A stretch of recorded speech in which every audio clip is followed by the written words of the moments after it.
Welcome to Thornwillow's Centennial reading of Ulysses. We are celebrating James Joyce's literary masterpiece by presenting the entire novel through a tapestry of hundreds of clips that unite readers across the world. Many thanks to our readers for volunteering to participate in our Centennial celebration. Episode 16, Eumaeus, featuring Eddie McParland reading from Dublin, Ireland, Zoe Henry reading from Bloomington, Indiana, Richard Harte reading from Toronto, Ontario, Diarmuid O'Donovan reading from Dundrum, Dublin, David Lefer and Orla Coleman both reading from New York, Matthew Knight reading from Tampa, Florida, Alex Obercian reading from Mountainville, New Jersey, Idra Novey reading from Brooklyn, New York, John Gaffney and Chris Calhoun both reading from New York, Francesca Mancino reading from Cleveland, Ohio, Wendy Joseph reading from Seattle, Washington, James Andreassi reading from Palm Coast, Florida, Larry George reading from Santa Monica, California, Eli Williams reading from Las Vegas, Robert Barry reading from Philadelphia, Serena Alagappan reading from London, Clare Peeters reading from Brooklyn, Joseph McElhany also reading from Brooklyn, Nick O'Donovan reading from Manchester in the United Kingdom, Brent Keever reading from Paris, France, Cecile Farkas also reading from Paris, and Pem McNerney reading from Madison, Connecticut.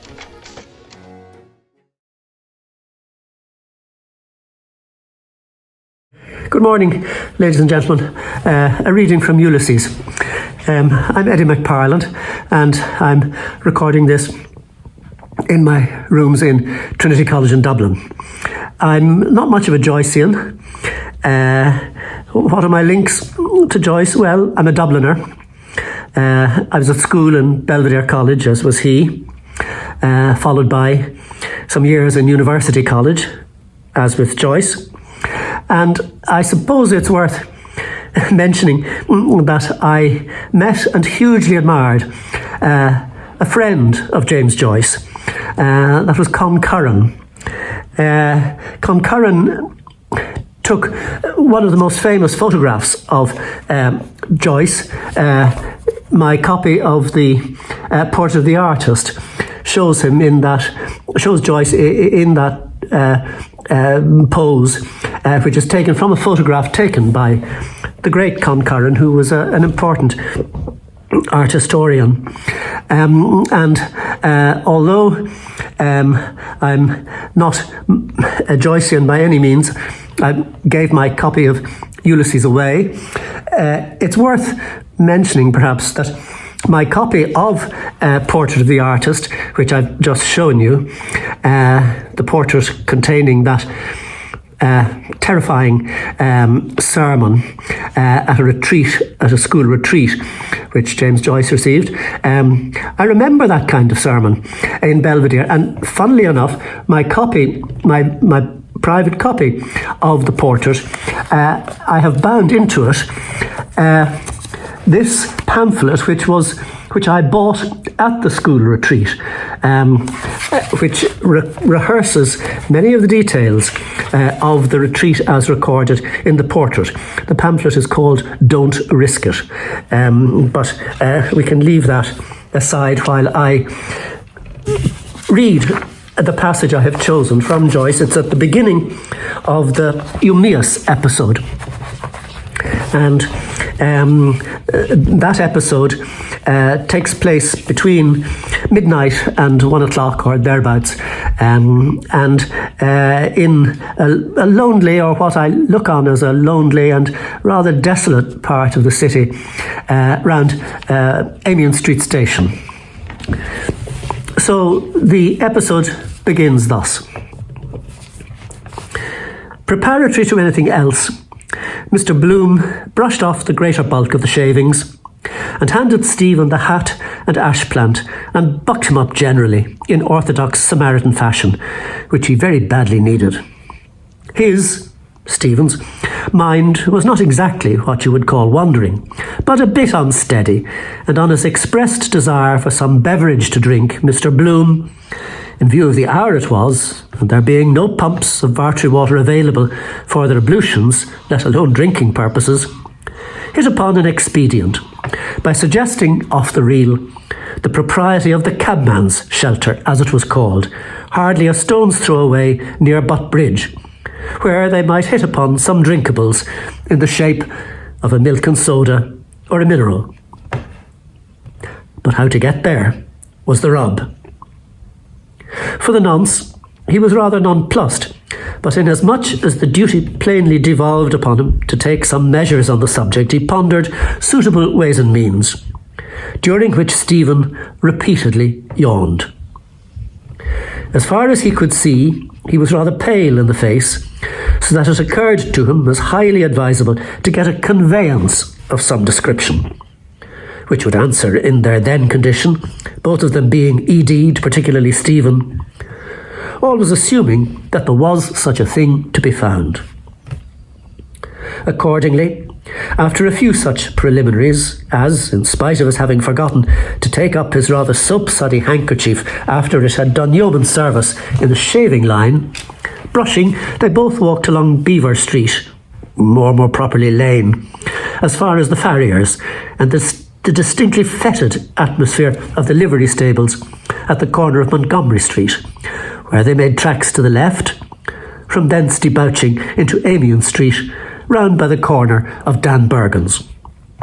But, as he confidently anticipated, there was not a sign of a GQ plying for hire anywhere to be seen, except a four-wheeler, probably engaged by some fellows inside on the spree, outside the North Star Hotel, and there was no symptom of its budging a quarter of an inch when Mr. Bloom, who was anything but a professional whistler, endeavoured to hail it by emitting a kind of whistle, holding his arms arched above his head twice.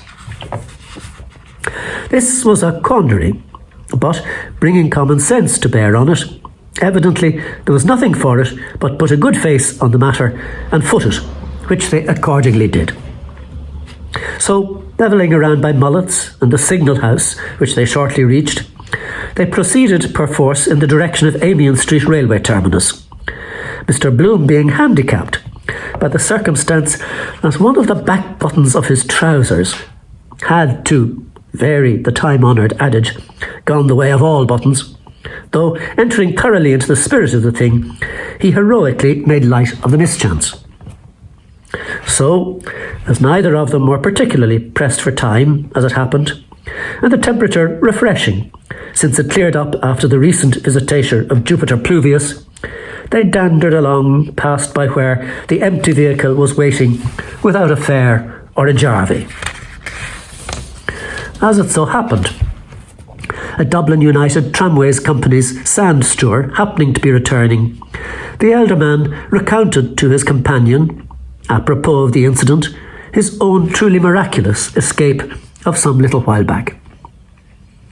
They passed the main entrance of the Great Northern Railway Station, the starting point for Belfast, where of course all traffic was suspended at that late hour, and passing the back door of the morgue, a not very enticing locality, not to say gruesome to a degree, more especially at night, ultimately gained the Dock Tavern, and in due course turned into Store Street, famous for its C Division police station. Between this point and the high, at present unlit, warehouses of Beresford Place, Stephen thought of Ibsen, associated with Baird's the Stonecutters in his mind somehow, in Talbot Place, first turning on the right, while the other, who was acting as his Fidus Achates, inhaled with internal satisfaction the smell of James Rourke's City Bakery, situated quite close to where they were, the very palatable odour indeed of our daily bread, of all commodities of the public the primary and most indispensable. Bread, the staff of life. Earn your bread. Oh, tell me where is fancy bread? At Rourke's the baker's, it is said.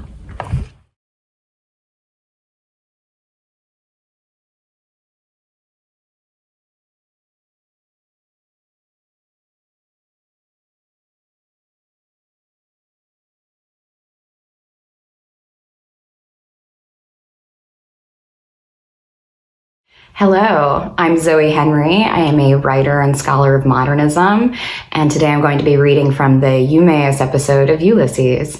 Now, I debated which of my 3 copies of Ulysses to read from. This is the very worn and tattered and budget version of the text that I first read as an undergraduate. This is my Gabler edition, which I use when I write about Ulysses. But I think for today, I'm going to be reading from the Hodges Figgis centenary anniversary issue of Ulysses, which I acquired last summer in Dublin at the James Joyce Symposium. I'm very excited that I got a passage, by the way, which focuses on police surveillance and burning bras. En route to his taciturn and, not to put too fine a point on it, not yet perfectly sober companion, Mr. Bloom, who at all events was in complete possession of his faculties, ever more so, in fact disgustingly sober, spoke a word of caution re the dangers of night town, women of ill fame and swell mobsmen, which, barely permissible once in a while, though not as a habitual practice, was of the nature of a regular death trap for young fellows of his age, particularly if they had acquired drinking habits under the influence of liquor, unless you knew a little jujitsu for every contingency, as even a fellow on the broad of his back could administer a nasty kick if you didn't look out. Highly providential was the appearance on the scene of Corny Kelleher, when Stephen was blissfully unconscious that, but for that man in the gap turning up at the 11th hour, the fini might have been that he might have been a candidate for the accident ward, or, failing that, the bridewell and an appearance in the court next day before Mr. Tobias, or, he being the solicitor, rather old Wall, he meant to say, or Maloney, which simply spelt ruin for a chap when it got brooded about. The reason he mentioned the fact was that a lot of those policemen whom he cordially disliked were admittedly unscrupulous in the service of the crown, and, as Mr. Bloom put it, recalling a case or two in the A division of Clanbrassil Street, prepared to swear a hole through a 10-gallon pot. Never on the spot when wanted, but in quiet parts of the city, Pembroke Road, for example, the guardians of the law were well in evidence, the obvious reason being they were paid to protect the upper classes. Another thing he commented on was equipping soldiers with firearms or sidearms of any description, liable to go off at any time, which was tantamount to inciting them against civilians should by any chance they fall out over anything. You frittered away your time, he very sensibly maintained, and health and also character, besides which the squandermania of the thing, fast women of the demi-monde, ran away with a lot of LSD into the bargain, and the greatest danger of all was who you got drunk with, though. Touching the much vexed question of stimulants, he relished a glass of choice old wine in season as both nourishing and blood-making and possessing aperient virtues, notably a good Burgundy, which he was a staunch believer in. Still never beyond a certain point where he invariably drew the line as it simply led to trouble all around, to say nothing of your being at the tender mercy of others practically. Most of all, he commented adversely on the desertion of Stephen by all his pub-hunting confrères, but one, a most glaring piece of ratting on the part of his brother medicos under all the cirques. "And that one was Judas," said Stephen, who up to then had said nothing whatsoever of any kind. Discussing these and kindred topics, they made a beeline across the back of the custom house and passed under the loop line bridge when a brazier of coke burning in front of a sentry box, or something like one, attracted their rather lagging footsteps. Stephen, of his own accord, stopped for no special reason to look at the heap of barren cobblestones, and by the light emanating from the brazier, he could just make out the darker figure of the corporation watchman inside the gloom of the sentry box. He began to remember that this had happened, or had been mentioned as having happened, before, but it cost him no small effort before he remembered that he recognized in the sentry a quondam friend of his father's, Gumley. To avoid a meeting, he drew nearer to the pillars of the railway bridge. "Someone saluted you," Bloom said. A figure of middle height on the prowl, evidently. Under the arches saluted again, calling, "Knight!" Stephen, of course, started rather dizzily and stopped to return the compliment. Mr. Bloom, actuated by motives of inherent delicacy, inasmuch as he always believed in minding his own business, moved off but nevertheless remained on the qui-vive with just a shade of anxiety, though not funkyish in the least.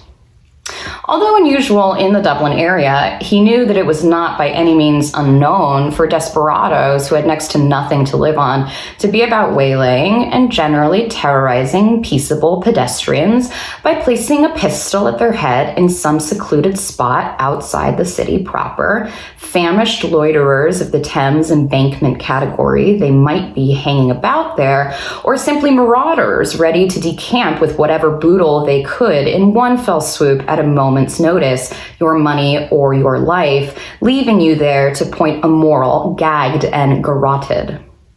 Stephen, that is, when the accosting figure came to close quarters, though he was not in any over-sober state himself, recognized Corley's breath redolent of rotten corn juice. Lord John Corley, some called him, and his genealogy came about in this wise. He was the eldest son of Inspector Corley of the G Division, lately deceased, who had married a certain Catherine Brophy, the daughter of a Louth farmer. His grandfather, Patrick Michael Corley of New Ross, had married the widow of a publican there, whose maiden name had been Catherine, also Talbot. Rumor had it, though not proved, that she descended from the house of the Lord Talbot de Malahide, in whose mansion, really an unquestionably fine residence of its kind and well worth seeing, his mother or aunt or some relative had enjoyed the distinction of being in service in the wash kitchen. This, therefore, was the reason why the still comparatively young, though dissolute man who now addressed Stephen was spoken of by some with facetious proclivities as Lord John Corley. Hi there, I'm Richard Harte. I'm in Toronto, Ontario, Canada. I'm part of the Toronto Bloomsyear Festival and have been part of that festival for over 20 years. I'm also part of One Little Goat Theatre Company's Finnegan's Wake project, which is a filmed reading of the entire novel. And my copy of Ulysses right here, I don't think there's anything special about it, except it contains the monumental decision of the United States District Court rendered December 6, 1933 by the Honorable John M. Wolseley, which lifted the ban on the publication of Ulysses, for which fans of James Joyce and fans of freedom of speech can rejoice. Taking Stephen on one side, he had the customary doleful ditty to tell. Not as much as a farthing to purchase a night's lodgings. His friends had all deserted him. Furthermore, he had a row with Lennon and called him to Stephen a mean, bloody swab, with a sprinkling of other uncalled for expressions. He was out of a job and implored of Stephen to tell him where on God's earth he could get something, anything at all to do. No, it was the daughter of the mother in the wash kitchen that was foster sister to the heir of the house, or else they were connected through the mother in some way, both occurrences happening at the same time, if the whole thing wasn't a complete fabrication from start to finish. Anyhow, he was all in. I wouldn't ask you only, pursued he. On my solemn oath, and God knows I'm on the rocks. There'll be a job tomorrow or the next day, Stephen told him, in a boys' school at Dalkey for a gentleman usher, Mr. Garrett Deasy. Try it. You may mention my name. Ah, God, Corley replied. Sure, I couldn't teach in his school, man. I was never one of your bright ones, he added with a half laugh. Got stuck twice in the junior at the Christian Brothers. I have no place to sleep myself, Stephen informed him. Corley, at the first go off, was inclined to suspect it was something to do with Stephen being fired out of his digs for bringing in a bloody tart off the street. There was a doss house in Marlborough Street, Mrs. Maloney's, but there was only a tanner touching full of undesirables. But McElhany told him, you got a decent enough do in the Brazen Head over in Wine Tavern Street, which was distantly suggestive to the person addressed of Friar Bacon, for the bob. He was starving too, though he hadn't said a word about it. Though this sort of thing went on every other night, or very near it, still Stephen's feelings got the better of him in a sense. Though he knew that Corley's brand new rigmarole, on a par with others, was hardly deserving of much credence. However, Ad ignoris malorum miseris succurrere disco, etc., as the Latin poet remarks, especially as luck would have it. He got paid a screw after every middle of the month on the 16th, which was the date of the month, as a matter of fact. A good bit of wherewithal was demolished. But the cream of the joke was nothing would get it out of Corley's head that he was living in affluence and hadn't a thing to do but hand out the needful, whereas he put his hand in a pocket anyhow, not with the idea of finding any food there, but thinking he might lend him anything up to a bob or so in lieu, so that he might endeavour at all events and get sufficient to eat. But the result was in the negative, for, to his chagrin, he found his cash missing. A few broken biscuits were all the result of his investigation. He tried his hardest to recollect for the moment whether he had lost, as well he might have, or left, because in that contingency it was not a pleasant lookout, very much the reverse, in fact. He was altogether too fagged out to institute a thorough search, though he tried to recollect about biscuits. He dimly remembered who now exactly gave them, or where was, or did he buy. However, in another pocket he came across what he surmised in the dark were pennies, erroneously, however, as it turned out. "Those are half-crowns, man," Corley corrected him. And so, in point of fact, he turned out to be. Stephen lent him one of them. "Thanks," Corley answered. "You're a gentleman. I'll pay you back sometime." "Who's that with you? I saw him a few times at the Bleeding Horse in Camden Street with Boylan the bed sticker. You might put in a good word for us to get me taken on there. I'll carry a sandwich board. Only the card at the office told me to full up for the next 3 weeks, man. God, you've to book ahead, man. You'd think it was for the car, Rosa. I don't give a shite anyway, so long as I get a job, even as a crossing sweeper."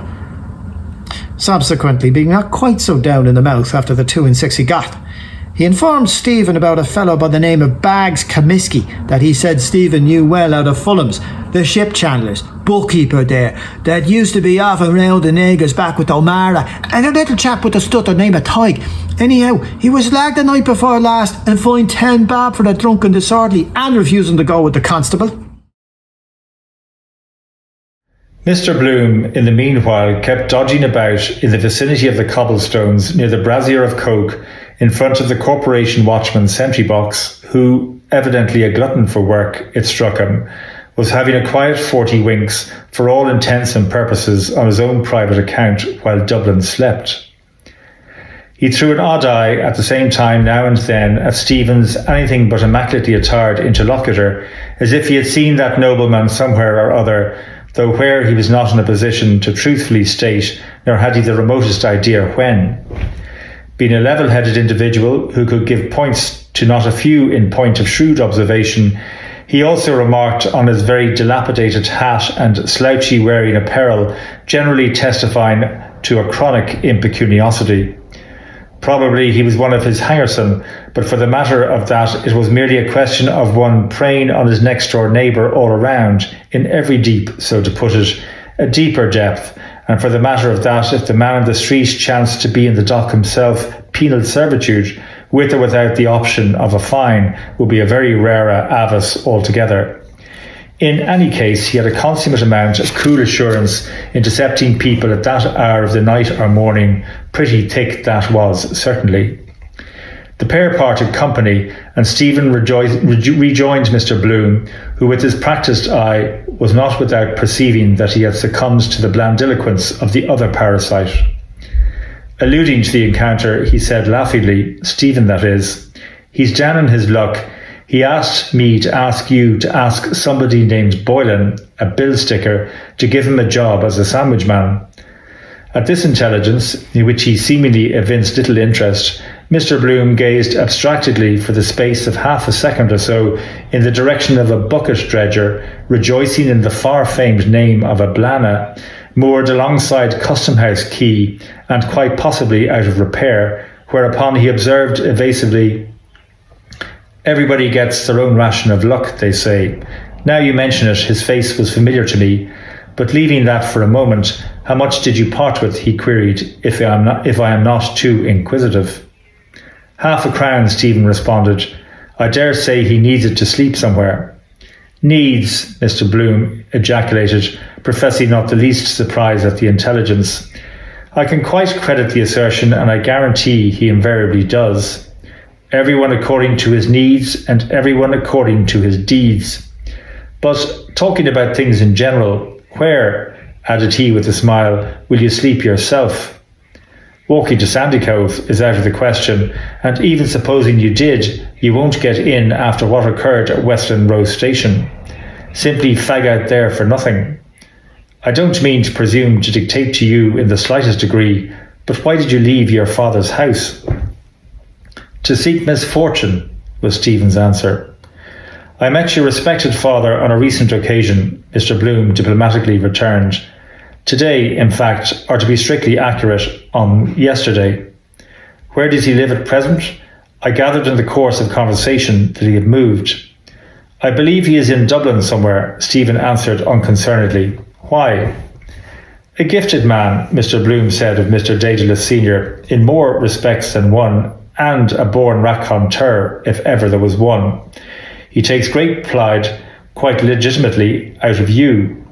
You could go back, perhaps, he hazarded, still thinking of the very unpleasant scene at Westland Row Terminus, when it was perfectly evident that the other two, Mulligan, that is, and that English tourist friend of his, who eventually Euclid, their third companion, were patently trying, as if the whole Bally station belonged to them, to give Stephen the slip in the confusion.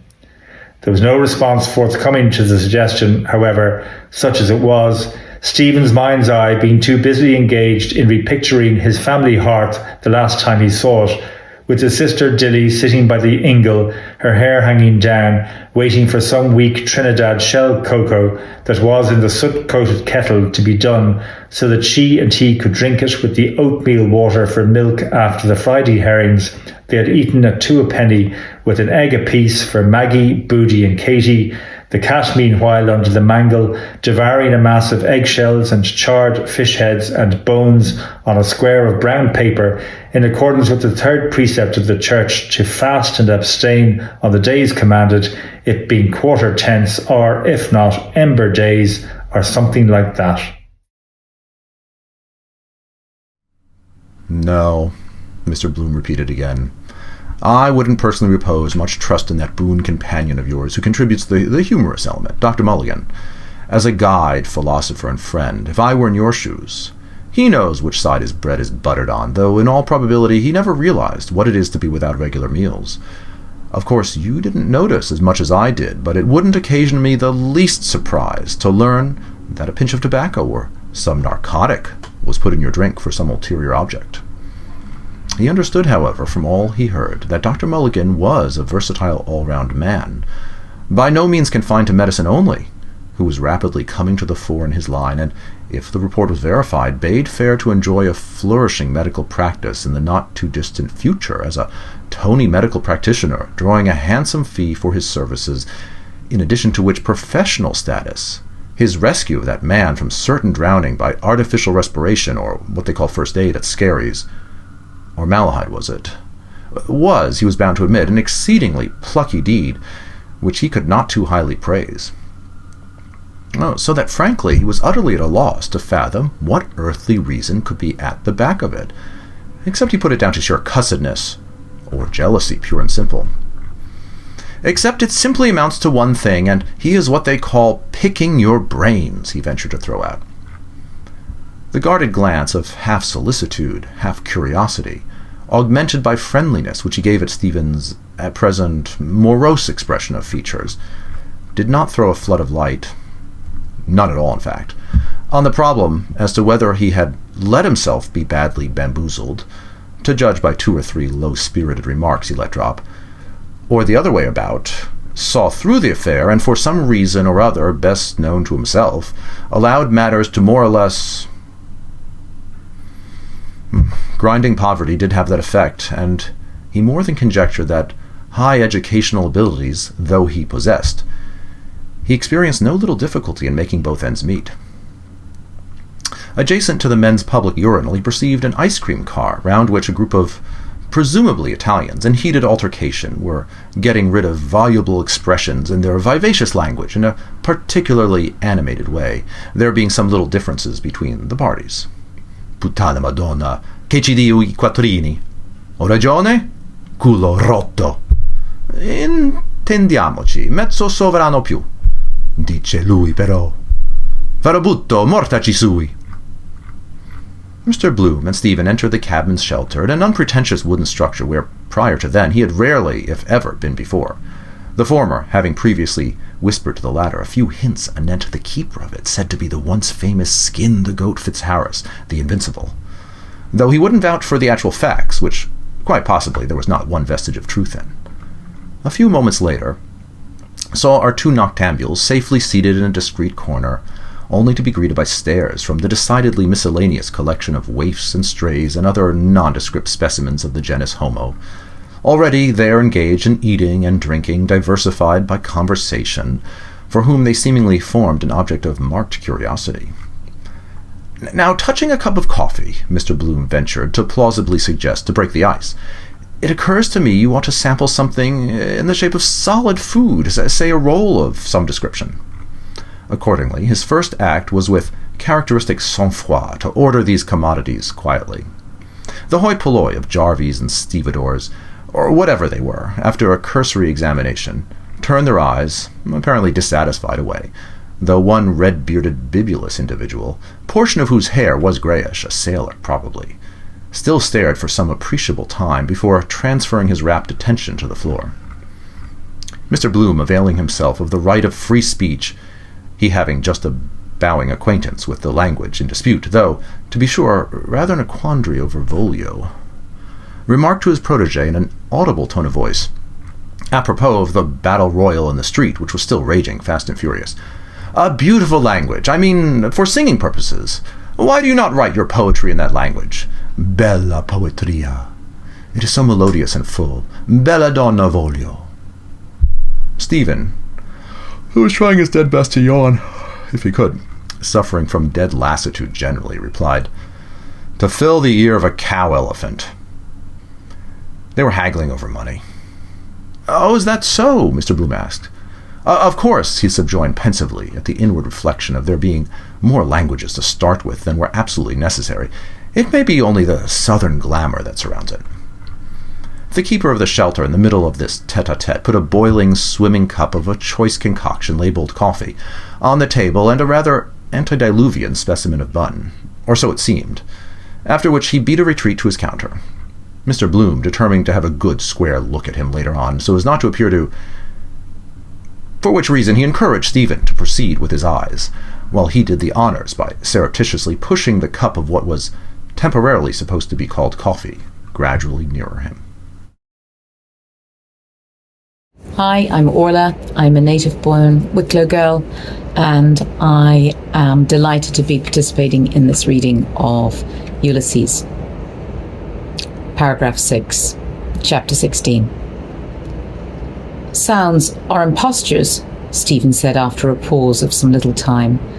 "Like names Cicero, Podmore, Napoleon, Mr. Goodbody, Jesus, Mr. Dort, Shakespeare's were as common as Murphy's. What's in a name?" "Yes, to be sure," Mr. Bloom unaffectedly concurred. "Of course. Our name was changed too," he added, pushing the so-called roll across. The red-bearded sailor, who had his weather eye on the newcomers, boarded Stephen, whom he had singled out for attention in particular, squarely by asking, "And what might your name be?" Just in the nick of time, Mr. Bloom touched his companion's boot, but Stephen, apparently disregarding the warm pressure from an unexpected quarter, answered, "Daedalus." The sailor stared at him heavily from a pair of drowsy, baggy eyes, rather bunged up from excessive use of booze, preferably good old Hollands and water. "You know Simon Daedalus?" he asked at length. "I've heard of him," Stephen said. Mr. Bloom was all at sea for a moment, seeing the others evidently eavesdropping too. "He's Irish," the seaman bold affirmed, staring still in much the same way and nodding. "All Irish."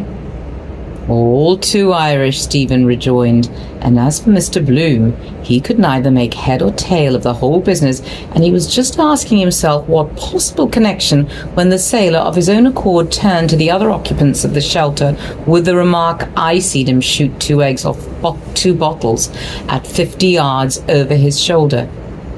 "I seen him shoot 2 eggs off 2 bottles at 50 yards over his shoulder, the left hand dead shot. Then he was slightly hampered by an occasional stammer, and his gestures being also clumsy, as it was still, he did his best to explain. Bottle out there, say 50 yards measure. Eggs on the bottles. Cocks his gun over his shoulder, aims. He turned his body half round, shut up his right eye completely, when he screwed his features up, some way sideways, and glared out into the night with an unprepossessing cast of countenance. Bomb! He then shouted once the entire audience waited, anticipating an additional detonation. There still being a further egg. Pom! He shouted twice. Egg, too evidently demolished.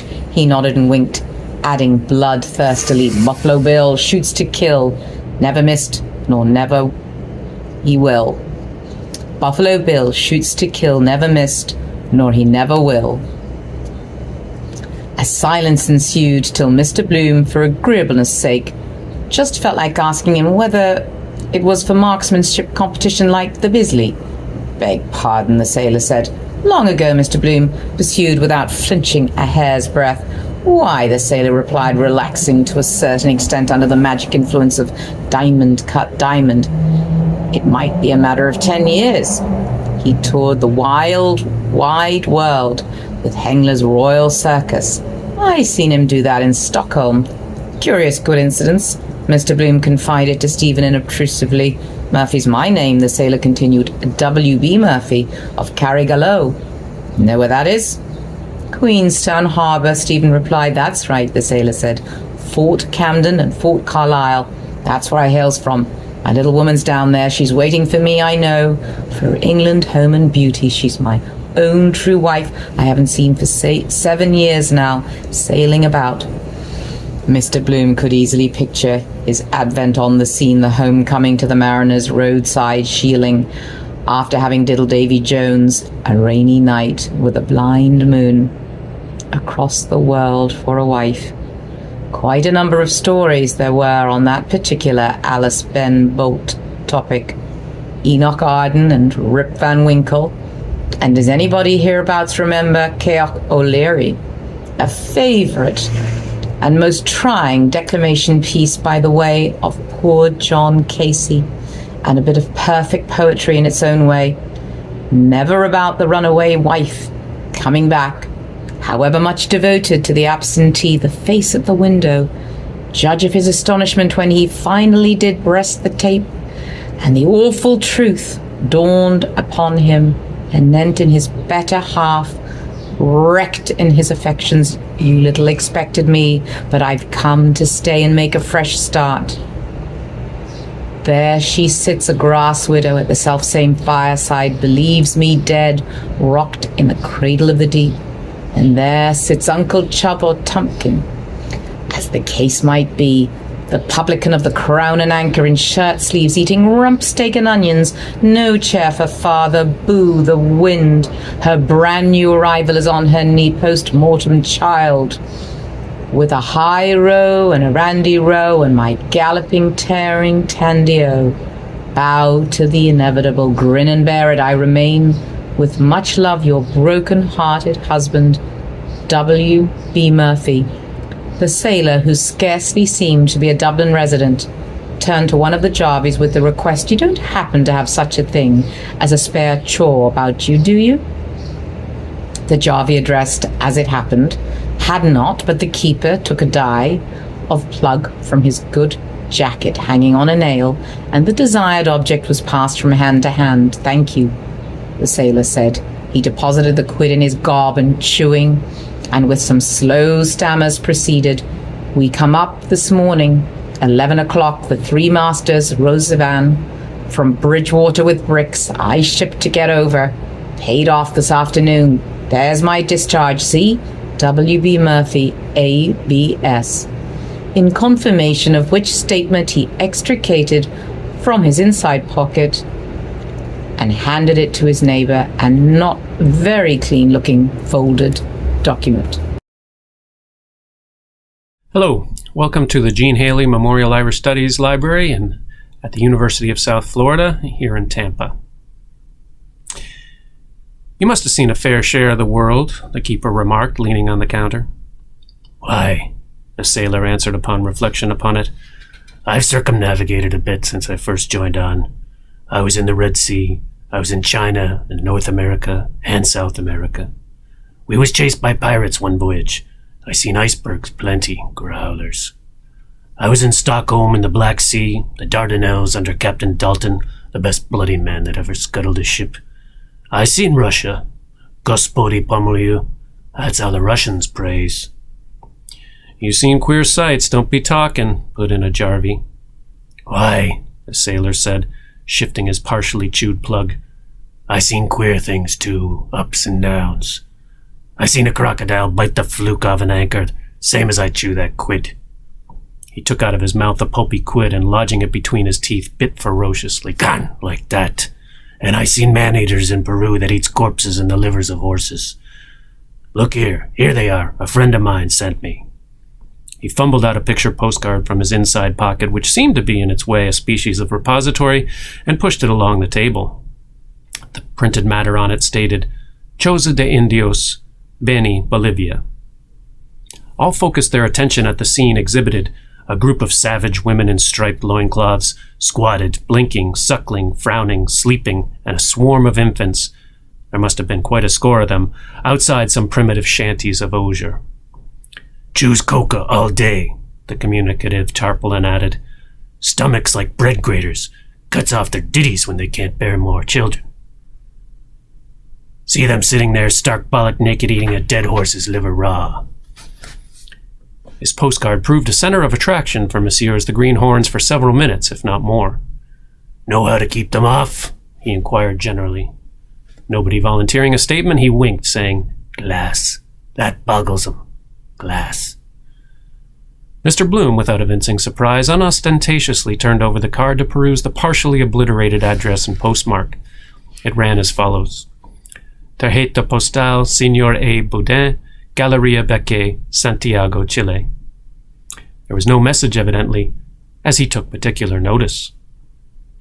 Though not an implicit believer in the lurid story narrated, or the egg-sniping transaction for that matter, despite William Tell and the Lazarillo Don Cesar de Bazan incident depicted in Mauritania, on which occasion the former's ball passed through the latter's hat, having detected a discrepancy between his name, assuming he was the person he represented himself to be and not sailing under false colors after having boxed the compass on the strict QT somewhere, and the fictitious addressee of the missive which made him nourish some suspicions of our friend's bona fides, nevertheless reminded him in a way of a long-cherished plan he meant to one day realize some Wednesday or Saturday of traveling to London via long sea.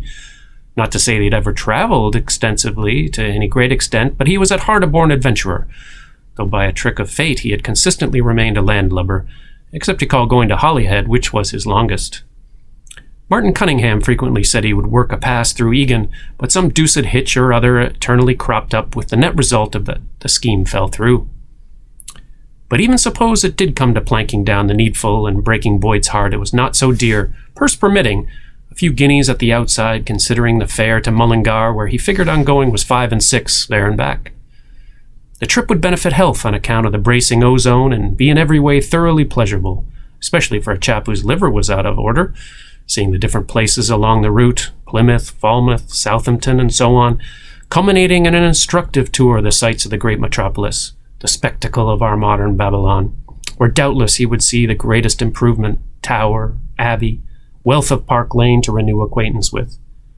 Another thing just struck him as a by no means to make arrangements about a concert tour of summer music embracing the most prominent pleasure resorts, Margate with mixed bathing and first-rate hydros and spas, Eastbourne, Scarborough, Margate, and so on, beautiful Bournemouth, the Channel Islands, and similar bijou spots, which might prove highly remunerative.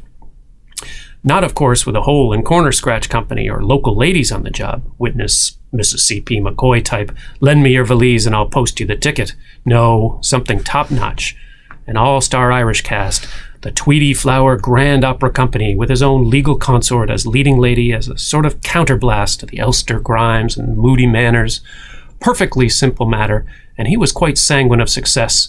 Providing puffs in the local papers could be managed by some fellow with a bit of bounce, who could pull the indispensable wires and thus combine business with pleasure. But who? That was the rub. This is Alex Obercian reading from my home in Mountainville, New Jersey. Also, without being actually positive, it struck him a great field was to be opened up in the line of opening up new routes to keep pace with the time, apropos the Fishguard-Ross Lair route, which, it was mooted, was once more on the tapis in the circumlocution departments with the usual quantity of red tape and dilly-dallying of effete fogiedom and dunderheads generally.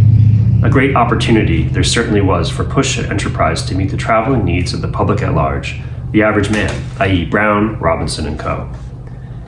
It was a subject of regret and absurd as well on the face of it, and no small blame to our vaunted society that the man on the street, when the system really needed toning up, for the matter of a couple of paltry pounds, was debarred from seeing more of the world they lived in, instead of being always and ever cooped up, since my old stick in the mud took me for a wife. After all, hang it, they had their 11 and more humdrum months of it and merited a radical change of venue after the grind of city life in the summertime, for choice when Dame Nature is at her spectacular best, constituting nothing short of a new lease of life. There were equally excellent opportunities for vacationists in the home island, delightful sylvan spots for rejuvenation, offering a plethora of attractions, as well as a bracing tonic for the system in and around Dublin and its picturesque environs, even Palafuca, to which there was a steam tram, but also farther away from the madding crowd in Wicklow, rightly termed the Garden of Ireland, an ideal neighborhood for elderly wheelmen, so long as it didn't come down, and in the wilds of Donegal where, if report spoke true, the coup d'oeil was exceedingly grand, though the last-named locality was not easily get-atable, so that the influx of visitors was not as yet all that it might be, considering the signal benefits to be derived from it. While Howth, with its historic associations and otherwise, Silken Thomas, Grace O'Malley, George IV, rhododendrons several hundred feet above sea level, was a favorite haunt with all sorts and conditions of men, especially in the spring, when young men's fancy, though it had its own toll of deaths by falling off the cliffs by design or accidentally, usually, by the way, on their left leg, being only about 3/4 of an hour's run from the pillar. Because, of course, up-to-date tourist traveling was as yet merely in its infancy, so to speak, and the accommodation left much to be desired. Interesting to fathom, it seemed to him, from motive of curiosity, pure and simple, was whether it was the traffic that created the route, or vice versa, or the two sides, in fact. He turned back the other side of the card, picture, and passed it along to Stephen. "I seed a Chinese one time," related the doughty narrator, "that had little pills like putty, and he put them in the water and they opened, and every pill was something different. One was a ship, another was a house, another was a flower. Cooks rats in your soup," he appetizingly added. "The Chinks does." Possibly perceiving an expression of dubiosity on their faces, the globetrotter went on, adhering to his adventures. "And I seen a man killed in Trieste by an Italian chap, knife in his back, knife like that." While speaking, he produced a dangerous-looking clasp knife, quite in keeping with his character, and held it in the striking position. "In a knocking shop, it was count of a trying between two smugglers. Fellow hid behind a door, come up behind him, like that. 'Prepare to meet your God,' says he, chuck, and went into his back up to the butt. His heavy glance, drowsily roaming about, kind of defied their further questions, even should they by any chance want to. His heavy glance, drowsily roaming about, kind of defied their further questions, even should they by any chance want to.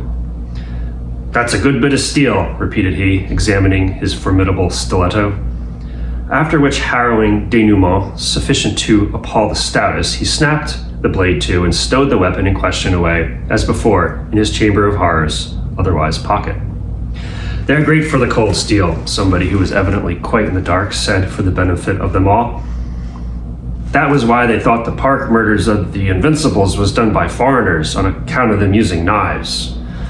At this remark, passed obviously in the spirit of "where ignorance is bliss," Mr. B and Stephen, each in his own particular way, both instinctively exchanged meaning glances. In a religious silence of the strictly entre nous variety, however, towards where Skin the Goat, alias the Keeper, not turning a hair, was drawing spurts of liquid from his boiler affair. His inscrutable face, which was really a work of art, a perfect study in itself, beggaring description, conveyed the impression that he didn't understand one jot of what was going on. Funny, very. There ensued a somewhat lengthy pause. One man was reading in fits and starts a stained-by-coffee evening journal. Another the card with the natives chose a day. Another the seaman's discharge. Mr. Bloom, so far as he was personally concerned, was just pondering in pensive mood. He vividly recollected when the occurrence alluded to took place as well as yesterday, roughly some score of years previously in the days of the land troubles, when it took the civilized world by storm, figuratively speaking, early in the 80s, 81 to be correct, when he was just turned 15. Hi, I'm Idra Novey in Brooklyn, New York, and what has always drawn me to James Joyce is what an exemplar poet-novelist he was and innovated in poetry before he began to experiment in prose forms, which you can really see in this section. "Aye, boss," the sailor broke in. "Give us back them papers." The request being complied with, he clawed them up with a scrape. "Have you seen the Rock of Gibraltar?" Mr. Bloom inquired. The sailor grimaced, chewing, in a way that might be read as yes, aye, or no. "Ah, you've touched there too," Mr. Bloom said, Europa Point, thinking he had in the hope that the rover might possibly buy some reminiscence, but he failed to do so, simply letting spurt a jet of spew into the sawdust, and shook his head with a sort of lazy scorn. "What year would that be about?" Mr. Bloom interpolated. "Can you recall the boats?" Our soi-disant sailor munched heavily a while, hungrily, before answering. "I'm tired of all them rocks in the sea," he said. "Boats and ships, salt junk, all the time." Tired, seemingly, he ceased. His questioner, perceiving that he was not likely to get a good deal of change out of such a wily old customer, fell to wool-gathering on the enormous dimensions of the water about the globe. Suffice it to say that, as a casual glance at the map revealed, it covered fully 3/4 of it, and he fully realized according what it meant to rule the waves. On more than one occasion, a dozen at the lowest, near the North Bull at Dollymount, he had remarked a superannuated old salt, evidently derelict, seated habitually near the not particularly redolent sea on the wall, staring quite obviously at it, and it at him, dreaming of fresh woods and pastures, new as someone somewhere sings. And it left him wondering why. Possibly he had tried to find out the secret for himself, floundering up and down the Antipodes and all that sort of thing, and over and under, well, not exactly under, tempting the fates. And the odds were 20-0 there, was really no secret about it at all. Nevertheless, without going into the minutiae of the business, the eloquent fact remained that the sea was there in all its glory, and in the natural course of things, somebody or other had to sail on it and fly in the face of Providence. Though it merely went to show how people usually contrive to load that sort of onus onto the other fellow, like the hell idea and the lottery and insurance, which were run on identically the same lines, so that for that very reason, if no other, Lifeboat Sunday was a very laudable institution to which the public at large, no matter where living, inland or seaside, as the case might be, having brought it home to them like that, should extend its gratitude also to the harbor masters and the Coast Guard service, who had to man the rigging and push off and out amid the elements, whatever the season. When duty called, Ireland expects that every man, and so on. And sometimes had a terrible time of it in the winter time, not forgetting the Irish Lights, Kish, and others, liable to capsize at any moment, rounding which he once with his daughter had experienced some remarkably choppy, not to say stormy, weather. There was a fellow sailed with me in the Rover, the old sea dog, himself a rover, proceeded, went ashore and took up a soft job as gentleman's valet at £6 a month. Them are his trousers I've on me, and he gave me an oilskin and that jackknife. I'm game for that job, shaving, brush up. I hate roaming about. That's my son now. Danny run off to sea and his mother got him in a draper's in Cork where he could be drawing easy money. What age is he? Queried one hearer who, by the way, seen from the side, bore a distant resemblance to Henry Campbell, the town clerk, away from the carving cares of office, unwashed, of course, and in a seedy get-up, and a strong suspicion of nose-paint about the nasal appendage. Why, the sailor answered with a slow, puzzled utterance, my son Danny, he'd be about 18 now I figure it. The Scaberian father hereupon tore open his gray or unclean anyhow shirt with his 2 hands and scratched away at his chest, on which was to be seen an image tattooed in blue Chinese ink intended to represent an anchor. There was lice in that bunk at Bridwater, he remarked. Sure as nutch. I must get a wash tomorrow or next day. It's them black lads I object to. Seeing they were all looking at his chest, he accommodated dragged his shirts more open so that on top of the time-ordered symbol of that mariner's hope and rest, they had a full view of the figure 16 and a young man's side face, looking frowningly rather. Tattoo, the exhibitor explained. That was done when we were lying becalmed off Odessa in the Black Sea under Captain Dalton. Fellow the name of Antonio done that. There he is himself, a Greek. Did it hurt much doing it? One asked the sailor. That worthy, however, was busily engaged in collecting round the somewhere in his squeezing or, see here, he said, showing Antonio. There he is, cursing the mate. And there he is now, he added, the same fellow, pulling the skin with his fingers, some special knack, evidently, and he laughing at a yarn. And in point of fact, the young man named Antonio's livid face did actually look like forced smiling, and the curious effect excited the unreserved admiration of everybody, including Skin the goat, who this time stretched over. Aye, aye, sighed the sailor, looking down on his manly chest. He's gone too, ate by sharks after. Aye, aye. He let go of the skin so that the profile resumed the normal expression of before. Neat bit of work, longshoreman, one said. And what's the number for? Loafer number 2 queried. Eaten alive, a third asked the sailor. Aye, aye, sighed again the latter personage, more cheerily this time, with some sort of a half-smile, for a brief duration only, in the direction of the questioner about the number. A Greek he was. And then he added, with rather Gallisberg humor, considering his alleged end, as bad as old Antonio, for he left me on my onio. Hello, my name is John Gaffney. I'm in the English department of Fordham University at Lincoln Center. I'm going to be reading from chapter 16 of Ulysses. The face of a streetwalker, glazed and haggard under a black straw hat, peered askew round the door of the shelter, palpably reconnoitering on her own with the object of bringing more grist to her mill. Mr. Bloom, scarcely knowing which way to look, turned away at the moment, flusterfied, but outwardly calm, and picking up from the table the pink sheet of the Abbey Street organ which the Jarvey, if he was such, had laid aside, he picked it up and looked at the pink of the paper, though why pink? His reason for doing so was he recognized on the moment round the door the same face he had caught a fleeting glimpse of that afternoon on Armand Quay, the partially idiotic female, namely of the lane who knew the lady in the brown costume does be with you, Mrs. B, and begged the chance of his washing. Also, why washing? Which seemed rather vague than not, your washing. Still, candor compelled him to admit he had washed his wife's undergarments when soiled in Hall's Street, and women would and did too a man's similar garments, installed with Bewley and Draper's marking ink. Hers were, that is.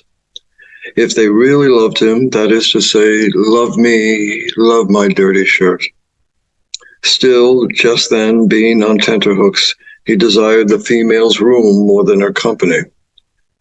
So it came as a genuine relief when the keeper made a rude sign to take herself off.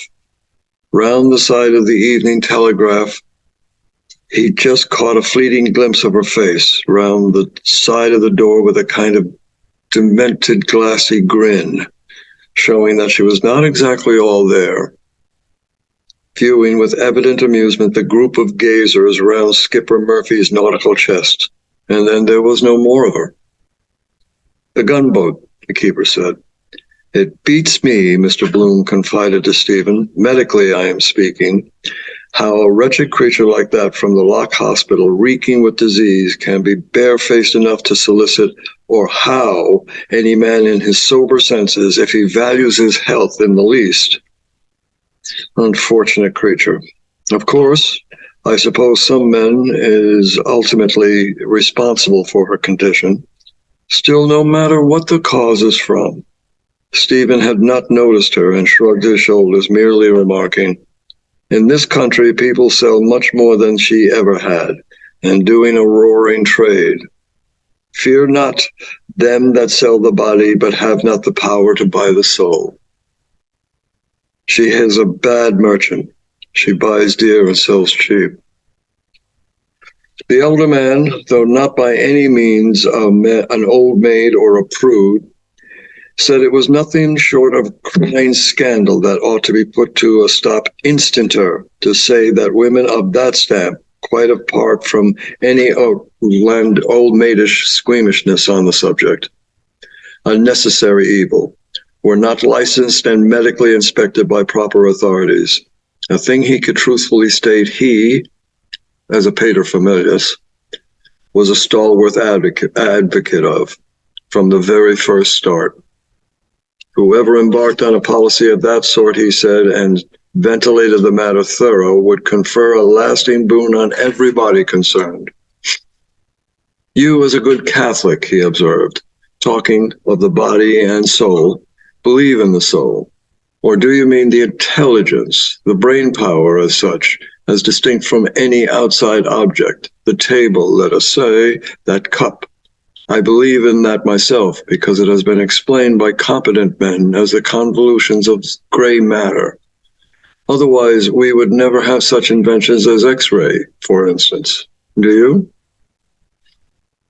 Thus cornered, Stephen had to make a superhuman effort of memory to try and concentrate and remember before he could say, "They tell me on the best authority, it is a simple matter and therefore incorruptible. It would be immortal, I understand, but for the possibility of its annihilation by the first cause who, from all I can hear, is quite capable of adding that to the number of his other practical jokes, corrupto per se and corrupto per accidens, both being excluded by court etiquette." Mr. Bloom thoroughly acquiesced in the general gist of this, though the mystical finesse involved was a bit out of his sublunary depth.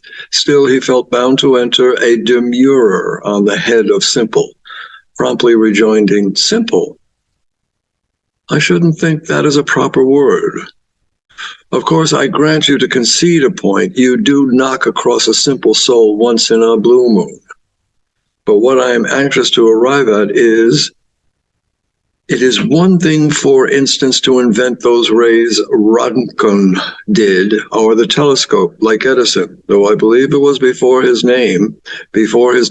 Galileo was the man, I mean, and the same applies to the laws, for example, of a far-reaching natural phenomenon such as electricity.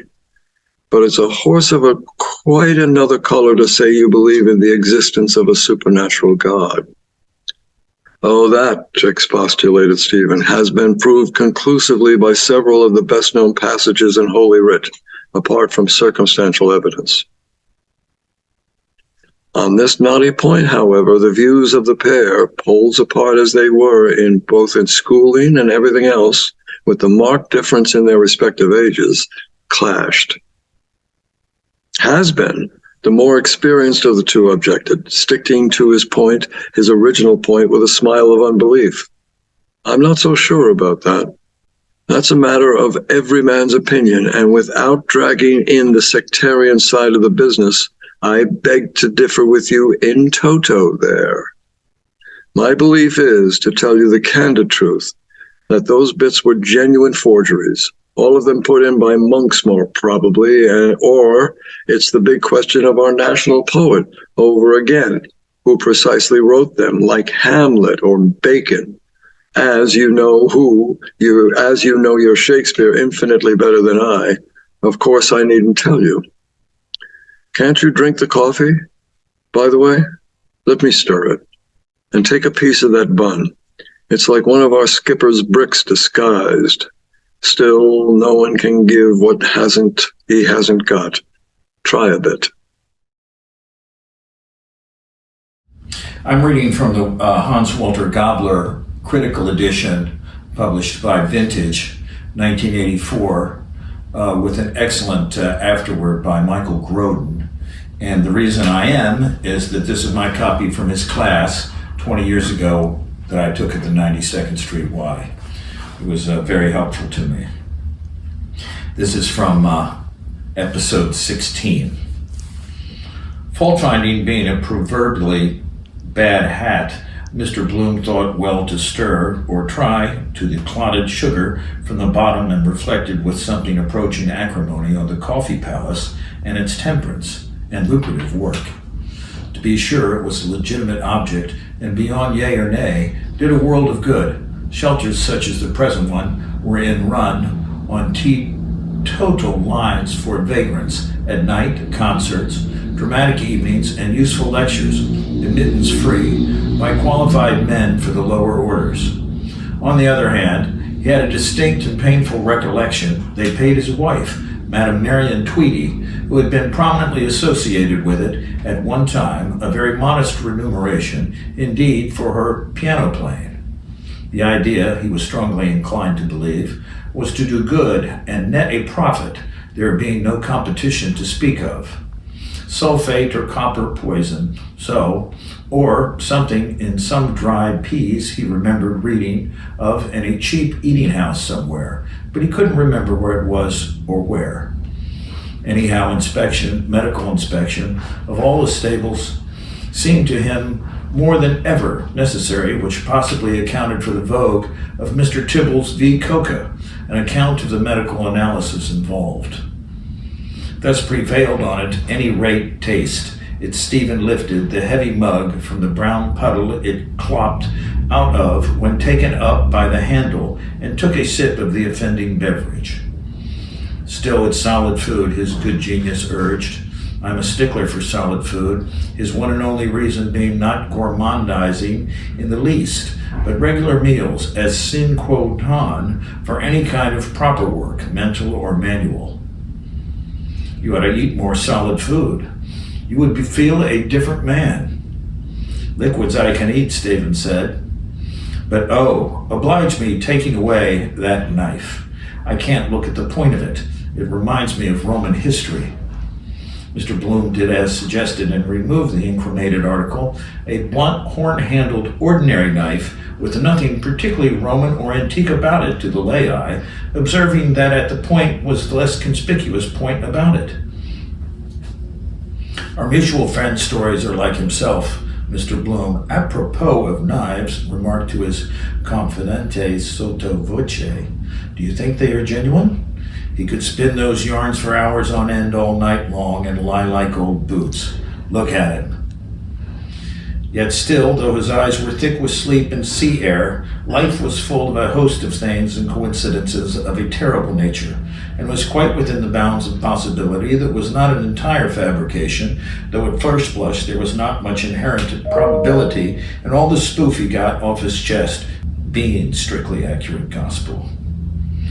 He had been meantime taking stock of the individual in front of him and Sherlock Holmesing him up ever since he clapped eyes on him. Though a well-preserved man of no little stamina, if a trifle prone to baldness, there was something spurious in the cut of his jib that suggested a jail delivery, and it required no violent strength of imagination to associate such a weird-looking specimen with the oakum and treadmill fraternity. He might even have done this for this man, supposing it was his own case, he told, as people often did about others, namely, that he killed himself and had served his 4 or 5 good-looking years in durance vile, to say nothing of the Antonio personage, no relation to the dramatic personage of identical name who sprang from the pen of our national poet, who expiated his crimes in the melodramatic manner above described. On the other hand, he might be only bluffing, a pardonable weakness, because meeting unmistakable mugs, Dublin residents, like those Jarvies waiting news from abroad, would tempt any ancient mariner who sailed the ocean seas to draw the long bow about the schooner Hesperus, and etc. And when all was said and done, the life fellow told about himself couldn't probably hold a proverbial candle to the wholesale whoppers other fellows coined about him. Mind you, I'm not saying that it's all a pure invention. He resumed, analogous scenes are occasionally, if not often, met with giants, though that is a rather far cry, you see, once in a way. Marcella, the midget queen. In those waxworks in Henry Street, I myself saw Aztecs, as they are called, sitting bow-legged. They couldn't straighten their legs if you paid them, because of the muscles here, you see, he proceeded, indicating on his companion the brief outline of the sinews, or whatever you like to call them, behind the right knee, were utterly powerless from sitting that way so long, cramped up, being adored as gods. There's an example again of simple souls. However, reverting to friend Sinbad and his horrifying adventures, who reminded a bit of Ludwig, alias Ledwig, when he occupied the boards of the Gaiety when Michael Gunn was identified with the management of the Flying Dutchman. A stupendous success, and his host of admirers came in large numbers, everyone simply flocking to hear him, though ships of any sort, Bantam or the reverse on the stage, usually fell a bit flat, and also did trains. There was nothing intrinsically incomparable about it, he conceded. On the contrary, that stab in the back touch was quite in keeping with those Italianos, though candidly he was none the less free to admit those ice creamers and friars and the fish way, not to mention the chip potato variety, and so forth over in Little Italy, there near Coombe, where sober, thrifty, hard-working fellow, except perhaps a bit too given pot hunting, the harmless, necessary animal of the feline persuasion of others at night, so as to have a good old succulent tuck-in with garlic de rigueur off him or her next day on the quiet, and he added, on the cheap. Thank you. My name is Francesca Mancino and I'm from Pittsburgh, PA, and I'm going to be reading from my copy of Ulysses that I used to copy edit Thornwillows. Spaniards, for instance, he continued, passionate temperaments like that, impetuous as old Nick, are given to taking the law into their own hands and give you your quietest double click with those poignards they carry in the abdomen. It comes from the great heat, climate generally. My wife is, so to speak, Spanish. Half, that is. When in fact, she could actually claim Spanish nationality if she wanted, having been born in technically Spain, i.e. Gibraltar. She has the Spanish type, quite dark, regular brunette, black. I, for one, certainly believe climate accounts for character. That's why I asked you if you wrote your poetry in Italian. The temperaments at the door, Stephen interposed with, were very passionate about 10 shillings. Roberto, ruba, roba sua. Quite so, Mr. Bloomsyear. Then, Stephen said, staring and rambling on to himself or some unknown listener somewhere, we have the impetuosity of Dante in the Isosceles Triangle. Miss Portinari he fell in love with, and Leonardo, and San Tommaso Mastino. It's in the blood, Mr. Bloom acceded at once. All are washed in the blood of the sun. Coincidence, I just happened to be in the Kildare Street Museum today, shortly prior to our meeting, if I can so call it, and I was just looking at those antique statues there. The splendid proportions of hips, bosom. You simply don't knock against those kind of women here. An exception here and there. Handsome, yes. Pretty in a way you find. But what I'm talking about is the female form. Besides, they have so little taste in dress, most of them, which greatly enhances a woman's natural beauty, no matter what you say. Rumpled stockings, it may be, possibly is, a foible of mine, but still it's a thing I simply hate to see. Interest, however, was starting to flag somewhat all around, and the others got on to talking about accidents at sea, ships lost in a fog, collisions with icebergs, all that sort of thing. Ship Ahoy, of course, had his own say to say.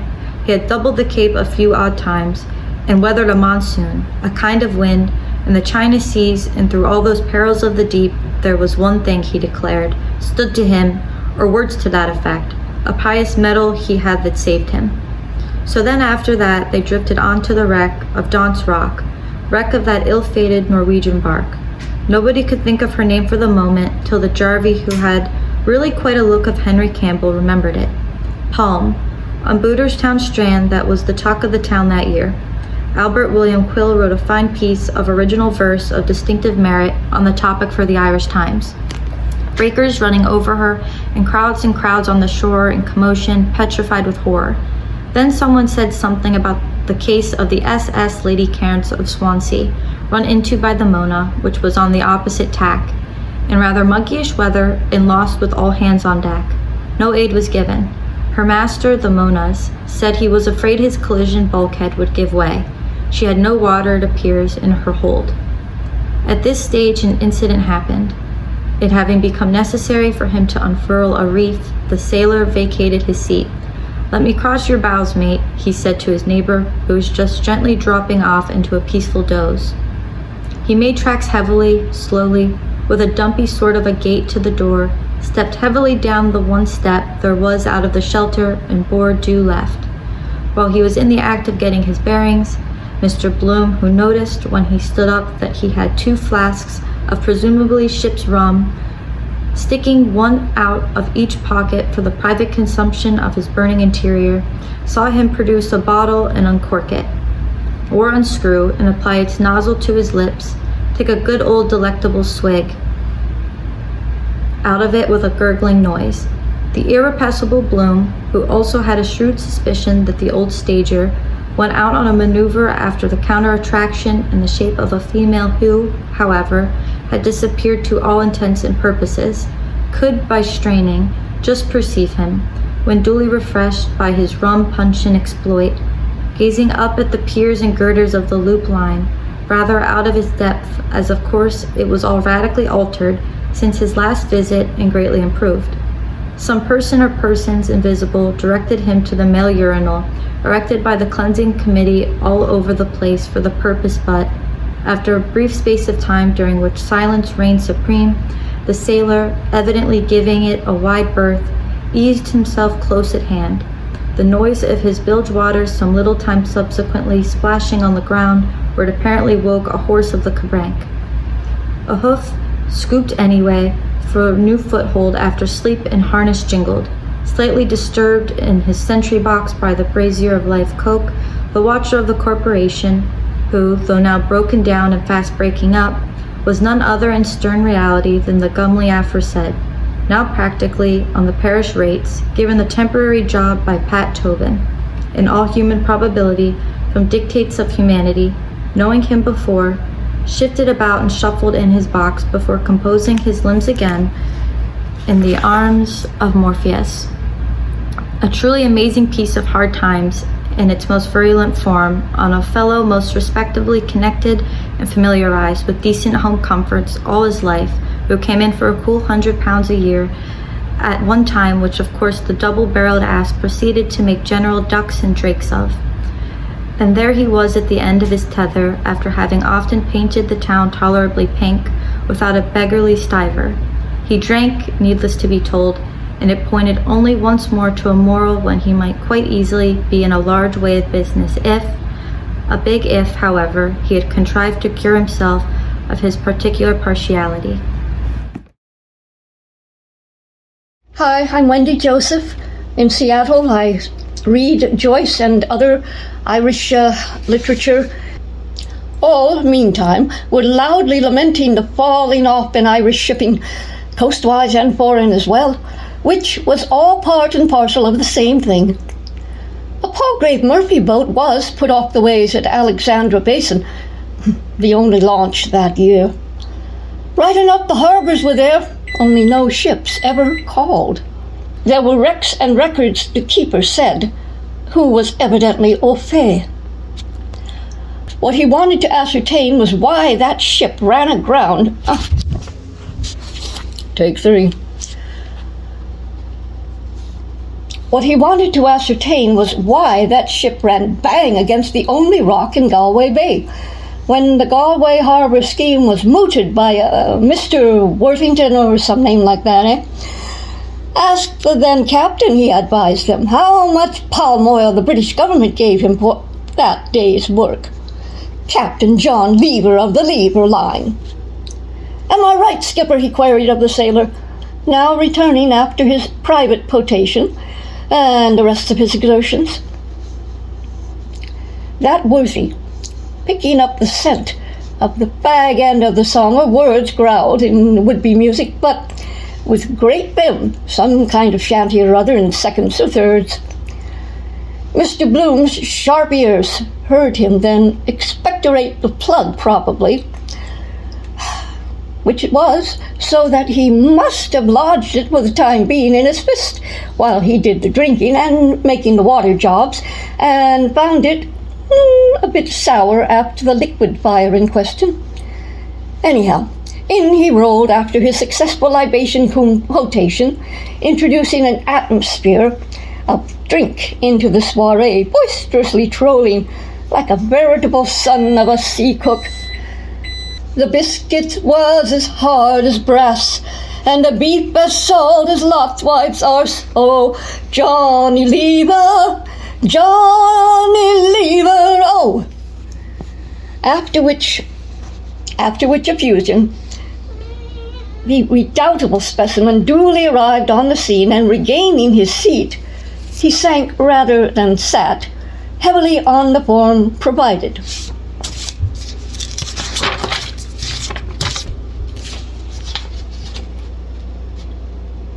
Skin the goat, for it was he, evidently with an axe to grind, was airing his grievances in a forcible feeling crap.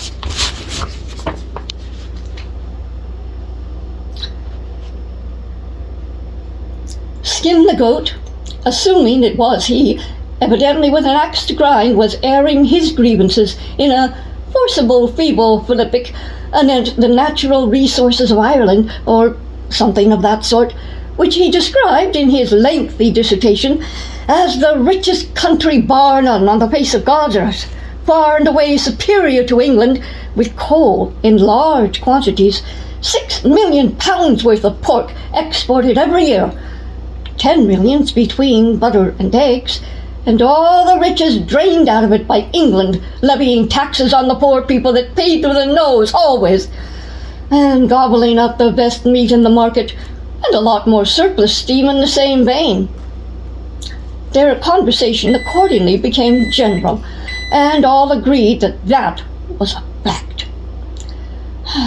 You could grow any mortal thing in Irish soil, he stated, and there was Colonel Everhart down there in Cavan growing tobacco. Where would you find anywhere the like of being Irish? Where would you find anywhere the like of Irish bacon? But a day of reckoning, he stated crescendo, with no uncertain voice, thoroughly monopolizing all the conversation, was in store for mighty England, despite her power of pelf on account of her crimes. There would be a fall, and the greatest fall in history.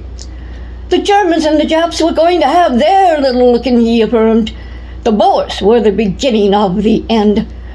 Brummagem England was toppling already, and her downfall would be Ireland, her Achilles' heel, which he explained to them about the vulnerable point of Achilles, the Greek hero, a point his auditors at once seized, as he completely gripped their attention by showing the tendon referred to on his boot. His advice to every Irishman was, stay in the land of your birth and work for Ireland, live for Ireland. Ireland, Parnell said, could not spare a single one of her sons. Silence all around marked the termination of his finale. The impervious navigator heard these lurid tidings undismayed. Take a bit of doing, boss, retaliated that rough diamond, palpably a bit peeved, in response to the foregoing truism. To which cold douche, referring to downfall and so on, the keeper conferred, but nevertheless held to his main view. Who's the best troops in the army? The grizzled old veteran irately interrogated. And the best jumpers and racers, and the best admirals and generals we've got, tell me that. The Irish for choice, retorted the cabby like Campbell, facial blemishes apart. That's right, the old tarpaulin corroborated. The Irish Catholic peasant. He's the backbone of our empire. You know Jim Mullins? While allowing him his individual opinions as any man, the keeper added he cared nothing for any empire. ours or his, and considered no Irishman worthy of his salt that served it. Then they began to have a few irascible words, when it waxed harder, both, needless to say, appealing to the listeners who followed the passage of arms with interest, so long as they didn't indulge in recriminations and come to blows. I'm James Andreassi. I'm an actor. I'm in Palm Coast, Florida, which is just south of St. Augustine. I'm reading a section of the Eumaeus part of Ulysses, a book with which I've had an ongoing contentious relationship.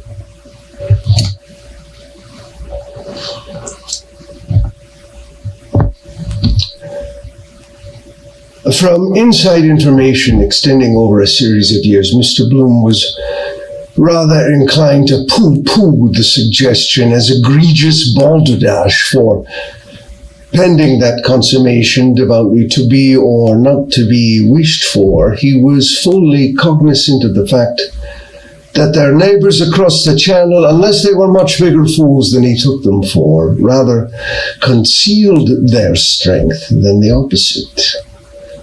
It was quite on par with the quixotic idea in certain quarters that in 100 million years the cold seam of the sister island would be played out, and if as time went on that turned out to be how the cat jumped, all he could personally say on the matter was that as a host of contingencies equally relevant to the issue might occur ere then, it was highly advisable in the interim to try to make the most of both countries, even though poles apart. Another little interesting point, the armours of whores and chummies, to put it in common parlance, reminded him Irish soldiers had as often fought for England as against her, more so, in fact.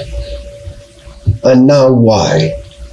So the scene between the pair of them, the licensee of the place, rumoured to be or have been Fitzharris, the famous Invincible, and the other, obviously bogus, reminded him forcibly as being on all fours with the confidence trick, supposing that is it was prearranged, as the looker-on, a student of the human soul, if anything, the others seeing least of the game. And as for the lessee or keeper, who probably wasn't the other person at all, he, Bloom, couldn't help feeling, and most properly, it was better to give people like that the go-by, unless you were a blithering idiot altogether, and refused to have anything to do with them as a golden rule in private life and their felon setting. There always being an off chance of a Danny man coming forward and turning Queen's evidence order. Kings now. Like Dennis or Peter Carey, an idea he utterly repudiated. Quite apart from that, he disliked those careers of wrongdoing and crime on principle. Yet though such criminal propensities had never been an inmate of his bosom in any shape or form, he certainly did feel, and no denying it, while inwardly remaining what he was, a certain kind of admiration for a man who had actually brandished a knife, cold steel, the courage of his political convictions, though personally he would never be a party to any such thing. Off the same bat as those love vendettas of the South, have a her or swing for her, when the husband frequently, after some words passed between the two concerning her relations with the other lucky mortal, the man having had the pair watched, inflicted fatal injuries on his adored one as a result of an alternative post-nuptial liaison by plunging his knife into her, until It just struck him that Fitz, nicknamed Skin the Goat, merely drove the car for the actual perpetrators of the outrage, and so was not, if he was reliably informed, actually party to the ambush, which, in point of fact, was the plea some legal luminary saved his skin on. In any case, that was very ancient history by now, and as for our friend the pseudo-skinny, etc., he had transparently outlived his welcome. He ought to have either died naturally or on the scaffold high. Like actresses, always farewell, positively last performance, then come up smiling again. Generous to a fault, of course. Temperamental, no economizing, any idea of the sort, always snapping at the bone for the shadow. So, similarly, he had a very shrewd suspicion that Mr. Johnny Lever got rid of some LSD in the course of his perambulations around the docks in the congenial atmosphere of the Old Ireland Tavern. Come back to Erin, and so on. Then, as for the others, he had heard not so long before the same identical lingo as he told Stephen how he simply but effectually silenced the offender. He took umbrage at something or other that much injured but on the whole intempered person declared that I let slip. He called me a Jew, and in a heated fashion, offensively. So I, without deviating from plain facts in the least, told him his God, I mean Christ, was a Jew too. And all his family, like me, though in reality I'm not. That was one for him. A soft answer turns away wrath. Getting the word to say for himself, as everyone saw, and they're not right. He turned a long, "You are wrong" gaze on Stephen, of timorous dark pride at the soft impeachment, with a glance also of entreaty, for he seemed to glean in a kind of way that it wasn't all exactly ex quibus, Stephen mumbled in a non-committal accent, their 2-4 eyes conversing. Christus, or Bloom his name is, or after all any others, secundum carnum. Of course, Mr. Bloom proceeded to stipulate, you must look at both sides of the question. It's hard to lay down any hard and fast rules as to right and wrong, but room for improvement for all round there certainly is. Though every country, they say, our own distressful included, has the government it deserves, but with a little goodwill all around. It's all very fine to boast of mutual superiority, but what about mutual equality? I resent violence or intolerance in any shape or form. It never reaches anything or stops anything. A revolution must come on the due installments plan. It's a patent absurdity on the face of it to hate people because they live around the corner. Speak another vernacular, so to speak.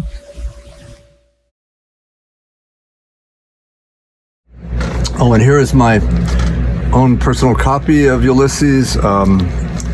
It's 50 years old now, yellowed and ravaged in the corners by a long-dead pet chinchilla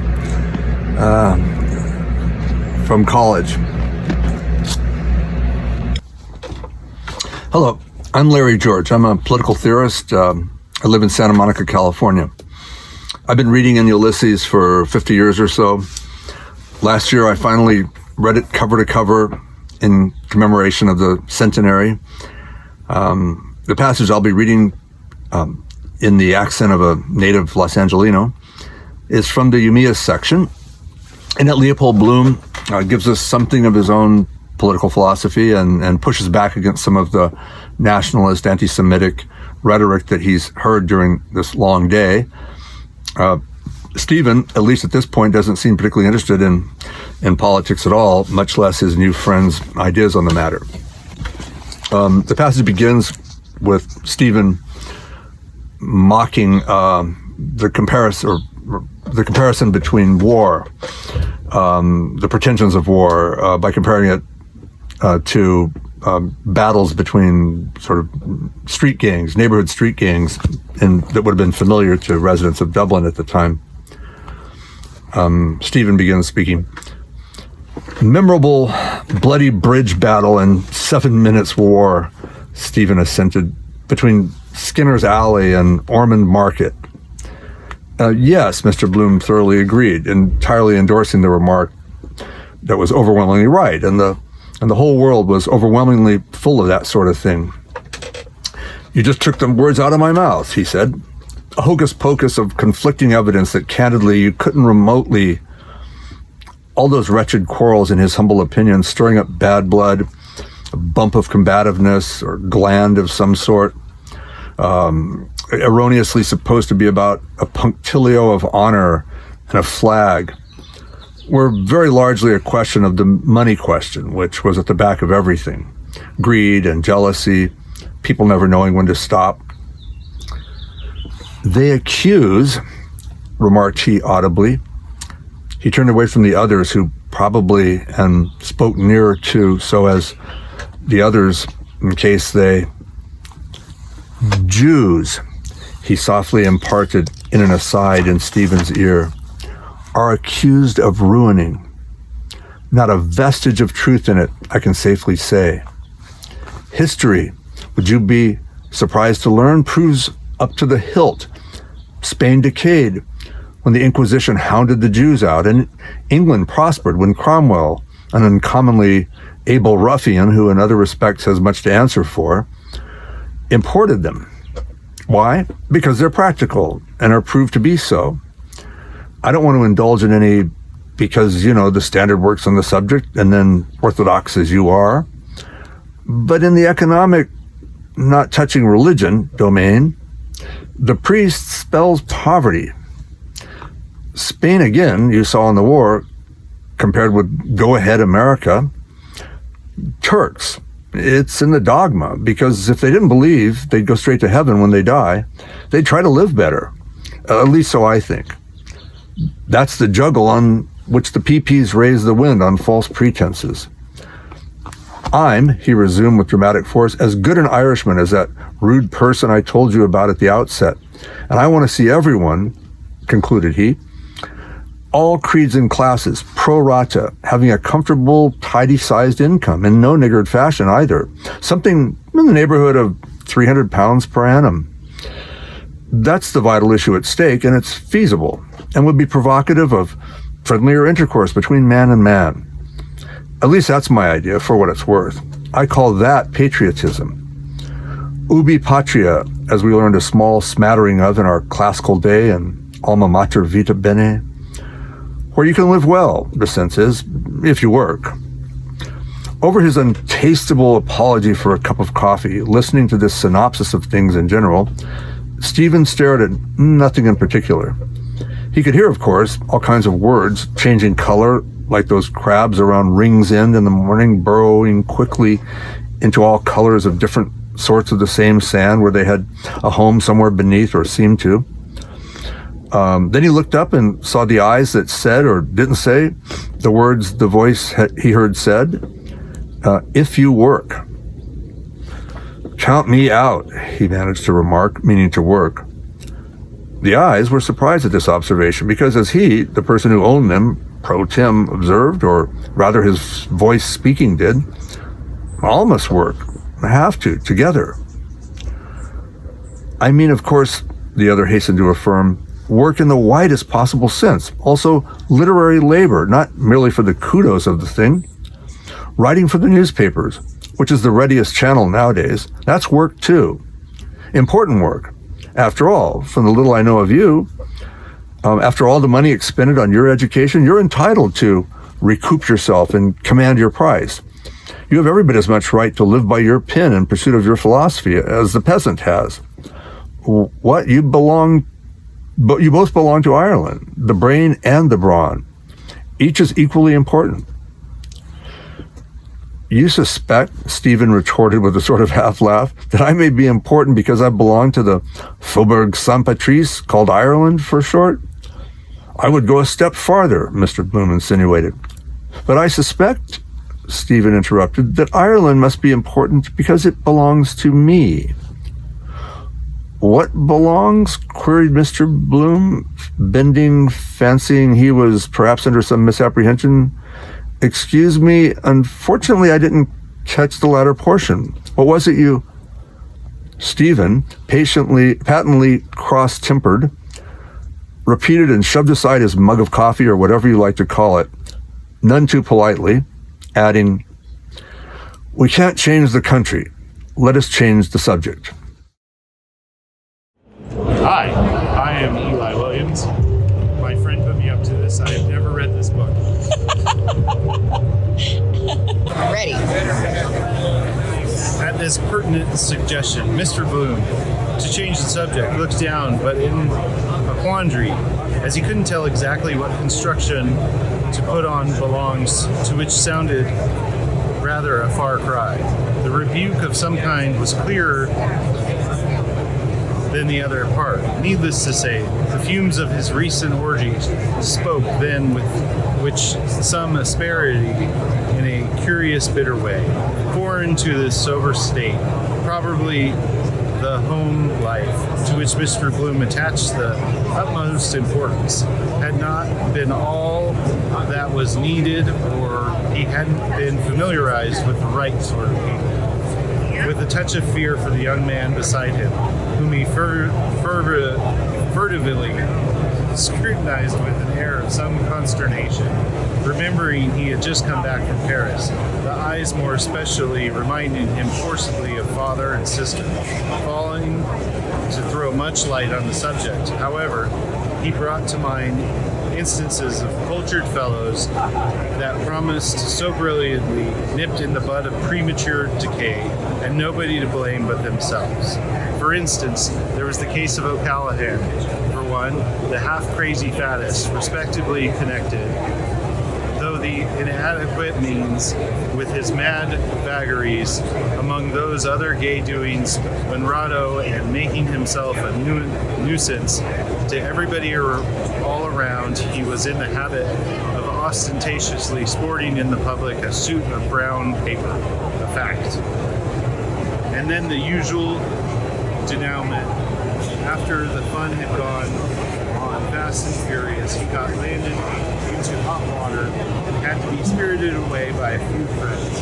After a strong hint to a fine course from John Mallon of Lower Castlemaine, so as not to be made amiable under Section 2 of the Criminal Law Amendment Act, certain names of those subpoenaed being handed in but not divulged, for reasons which will occur to anyone with a pick of brains.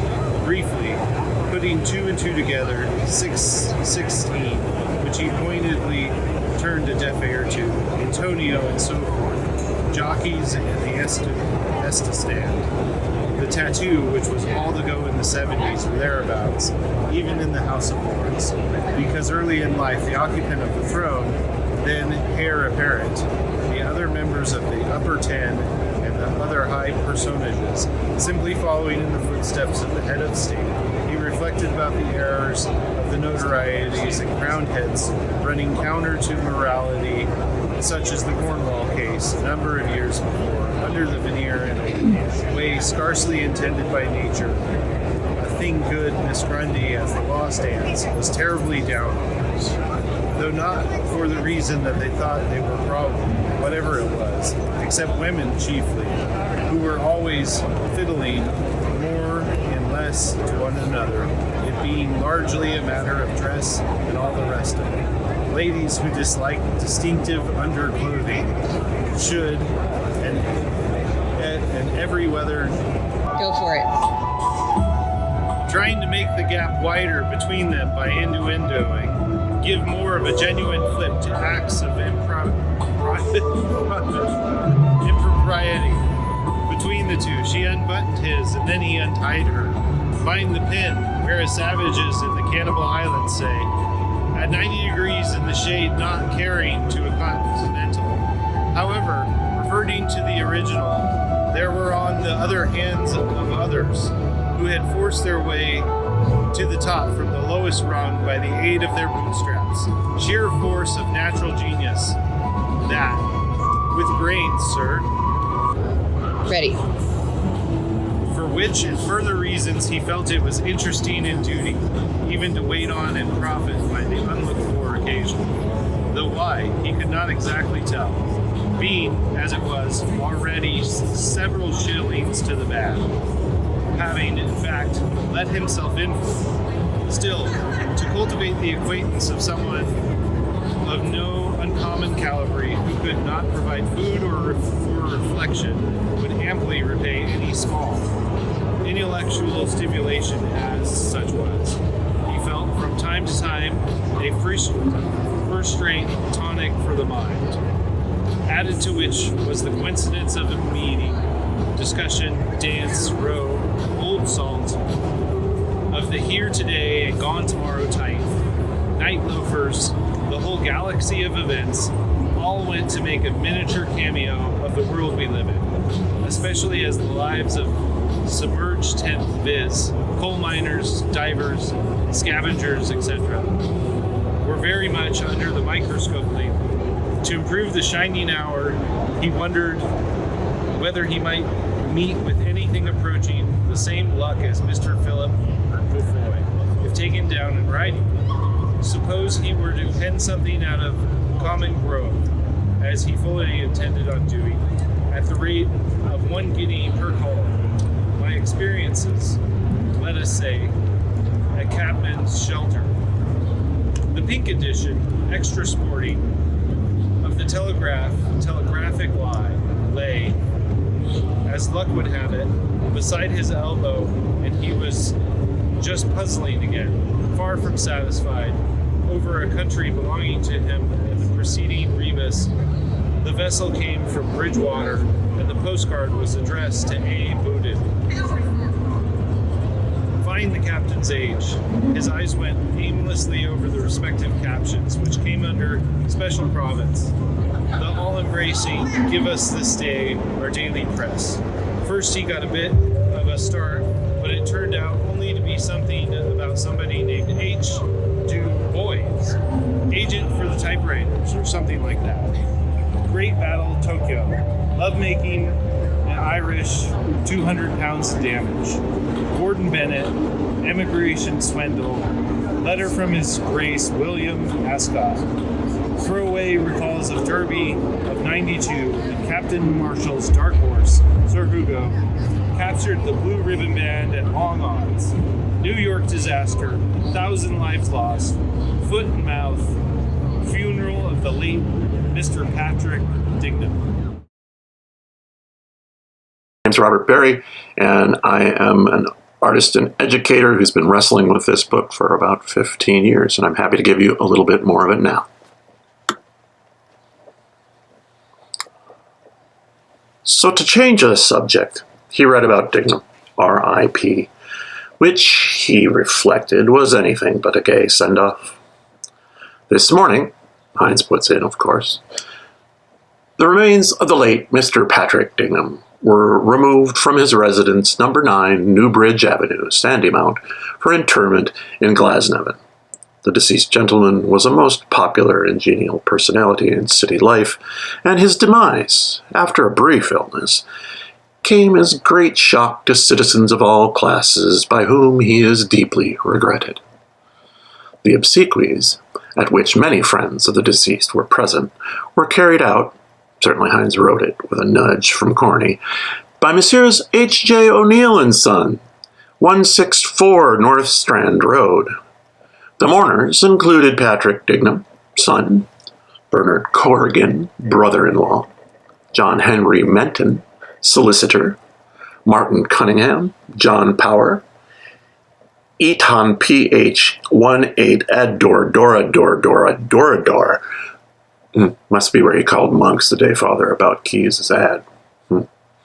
Thomas Kiernan, Simon Dedalus, B.A., Edward Lambert, Cornelius Kelleher, Joseph M.C. Hines, L. Boom, C.P. McCoy, Mintosh, and several others. rattled not a little by L. Boom, as incorrectly stated in the line of bitch type, but tickled to death simultaneously by C.P. McCoy and Stephen Dedalus, B.A., who were conspicuous, needless to say, by their total absence, to say nothing of Mim Tosh.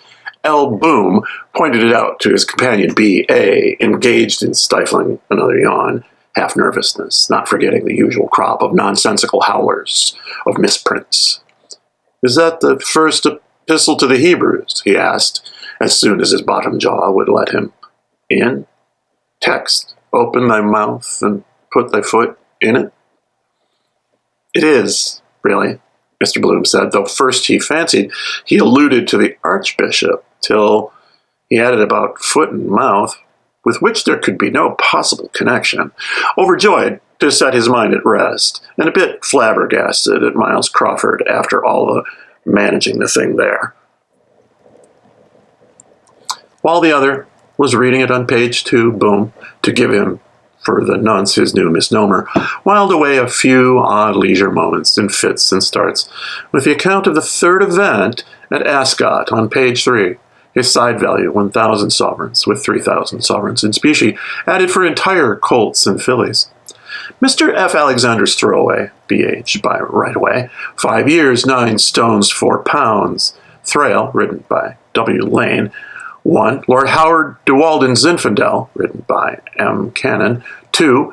Mr. W. Bass's Scepter. 3. Bettings. 5-4 on Zinfandel. 20-1 throwaway, off. Throwaway and Zinfandel stood close order. It was anybody's race then. The rank outsider drew to the fore, got long lead, beating Lord Howard de Walden's Chestnut Colt and Mr. W. Bass's Bay Filly Scepter on a 2.5-mile course.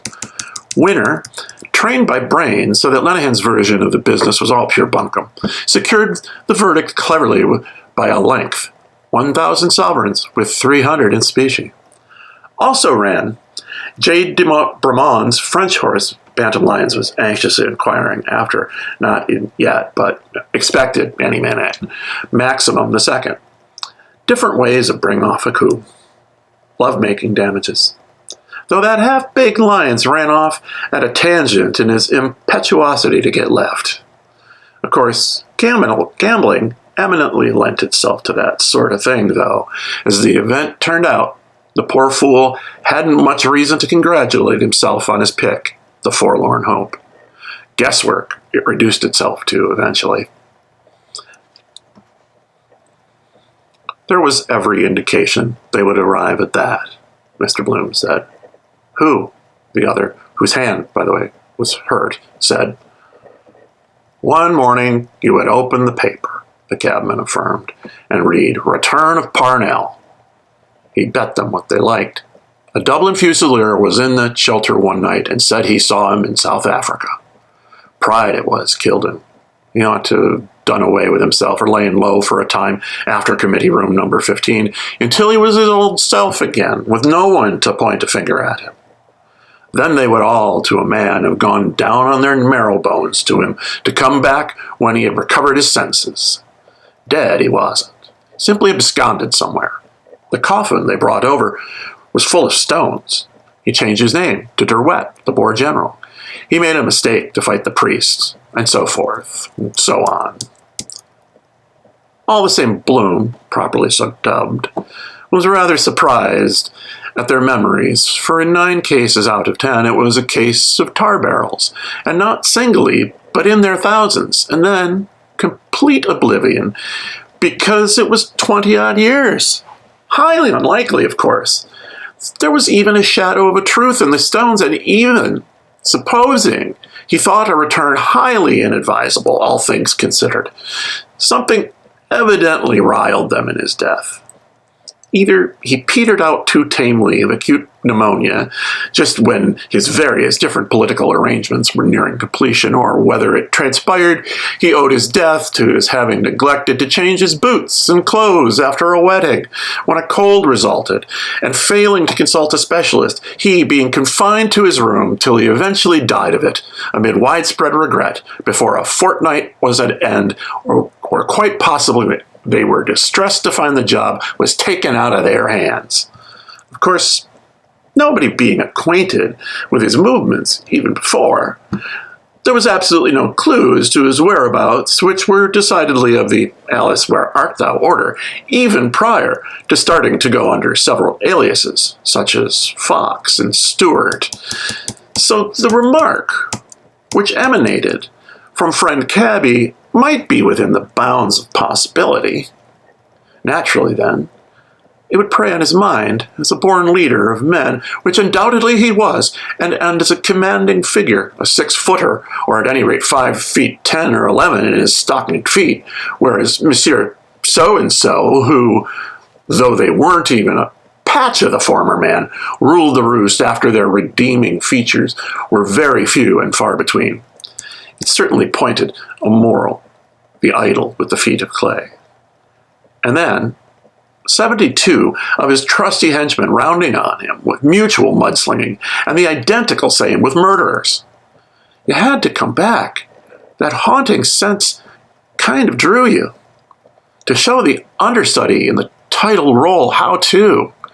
You saw him once, on an auspicious occasion, when they broke up the type in the Insuppressible, or was it United Ireland? A privilege he keenly appreciated, and, in point of fact, handed him his silk hat when it was knocked off, and he said, "Thank you," excited as he undoubtedly was under his frigid expression, notwithstanding the little misadventure mentioned between the cup and the lip. What's bred in the bone? Still, as regards return, you were a lucky dog if they didn't set the terrier at you directly you got back. Then, a lot of shilly-shally usually followed. Tom for and Dick and Harry against. And then, number 1, you came up against the man in possession and had to produce your credentials, like the claimant in that Tichborne case. Roger Charles Tichborne? Bellow was the boat's name. To the best of his recollection, he, the heir, went down in as the evidence went to show, and there was a tattoo mark, too, in Indian ink. Lord Bellew, was it? As he might very easily have picked up the details from some pal on board ship, and then, when got up to tally with the description given, introduced himself with, "Excuse me, my name is so-and-so," or some such common remark. "A more prudent course," Mr. Bloom said to the not over-effusive, in fact, like the distinguished personage under discussion beside him, would have been to sound the lie of the land first. That English whore did for him, the shebeen proprietor commented. She put the first nail in his coffin. Fine lump of a woman all the same, the soi-disant town clerk Henry Campbell remarked, and plenty of her. I seen her picture in a barber's. Her husband was a captain or an officer. Aye, Skin the Goat amusingly added, he was, and a cotton ball one. This gratuitous contribution of a humorous character occasioned a fair amount of laughter among his entourage. As regards Bloom, he, without the faintest suspicion of a smile, merely gazed in the direction of the door and reflected upon the historic story which had aroused extraordinary interest at the time when the facts, to make matters worse, were made public with the usual affectionate letters that passed between them full of sweet nothings. First, it was strictly platonic, till nature intervened and an attachment sprang up between them, till bit by bit matters came to a climax, and the matter became the talk of the town, till the staggering blow came as a welcome intelligence to not a few evil-disposed, however, who were resolved upon encompassing his downfall, though the thing was public property all along, though not to anything like the sensational extent that it subsequently blossomed into. Since their names were coupled, though, since he was her declared favorite, where was the particular necessity to proclaim it to the rank and file from the housetops the fact, namely, that he had shared her bedroom, which came out in the witness box on oath when a thrill went through the packed court, literally electrifying everybody in the shape of witnesses, swearing to have witnessed him on such and such a particular date in the act of scrambling out of an upstairs apartment with the assistance of a ladder in night apparel, having gained admittance in the same fashion, a fact the weeklies, addicted to the lubric a little, simply coined shoals of money out of. Whereas the simple fact of the case was it was simply a case of the husband not being up to the scratch, with nothing in common between them beyond the name, and then a real man arriving on the scene, strong to the verge of weakness, falling a victim to her siren charms and forgetting home ties, the usual sequel, to bask in the loved one's smiles. The eternal question of the life connubule, needless to say, cropped up. Can real love, supposing there happens to be another chap in the case, exist between married folk? Poser. Though it was no concern of theirs, absolutely, if he regarded her with affection, carried away by a wave of folly. A magnificent specimen of manhood, he was truly augmented, obviously, by gifts of a high order, as compared with the other military supernumerary, that is, who was just the usual everyday farewell, my gallant captain kind of an individual, in the light dragoons, the 18th Hussars to be accurate, and inflammable doubtless, the fallen leader, that is, not the other, in his own peculiar way, which she, of course, woman, quickly perceived as highly likely to carve his way to fame, which he almost bid fair to do till the priests and ministers of the gospel as a whole, his erstwhile staunch adherents and his beloved evicted tenants, for whom he had done yeoman service in the rural parts of the country by taking up the cudgels on their behalf in a way that exceeded their most sanguine expectations, very effectually cooked his matrimonial goose, thereby heaping coals of fire on his head, much in the same way as the fabled ass's kick. Looking back now, in a retrospective kind of arrangement, all seemed a kind of dream. And then coming back was the worst thing you ever did, because it went without saying you would feel out of place, as things always moved with the times. Why, as he reflected, Irish Town Strand, a locality he had not been in for quite a number of years, looked different somehow since, as it happened, he went to reside on the north side. North or south, however, it was just the well-known case of hot passion, pure and simple, upsetting the apple cart with a vengeance, and just bore out the very thing he was saying, as she also was Spanish or half so, types that wouldn't do things by halves, passionate abandon of the South, casting every shred of decency to the winds. Just bears out what I was saying, he, with glowing bosom, said to Stephen, and if I don't greatly mistake, she was Spanish too. The King of Spain's daughter, Stephen answered, adding something or other rather muddled about farewell and adieu to you Spanish onions, and the first land called the Dead Man, and from Ramhead to Scilly was so and so many. Was she? Bloom ejaculated, surprised, though not astonished by any means. I never heard that rumor before. Possible, especially there it was, as she lived there. So Spain. Carefully avoiding a book in his pocket, Sweets of, which reminded him, by the by, of that Capel Street Library book out of date, he took out his pocketbook and, turning over the various contents rapidly, finally Do you consider, by the by, he said, thoughtfully selecting a faded photo which he laid on the table, that a Spanish type? Stephen, obviously addressed, looked down on the photo showing a large-sized lady with her fleshy charms on evidence in an open fashion, as she was in the full bloom of womanhood, an evening dress cut ostentatiously low for the occasion to give a liberal display of bosom, with more than vision of breasts, her full lips parted, and some perfect teeth standing near, ostensibly with gravity a piano, on the rest of which was, in old Madrid, a ballad, pretty in its way, which was then all the vogue. Her, the lady's, eyes, dark, large, looked at Stephen, about to smile about something to be admired. Lafayette of Westmoreland Street, Dublin's premier photographic artist, being responsible for the aesthetic execution.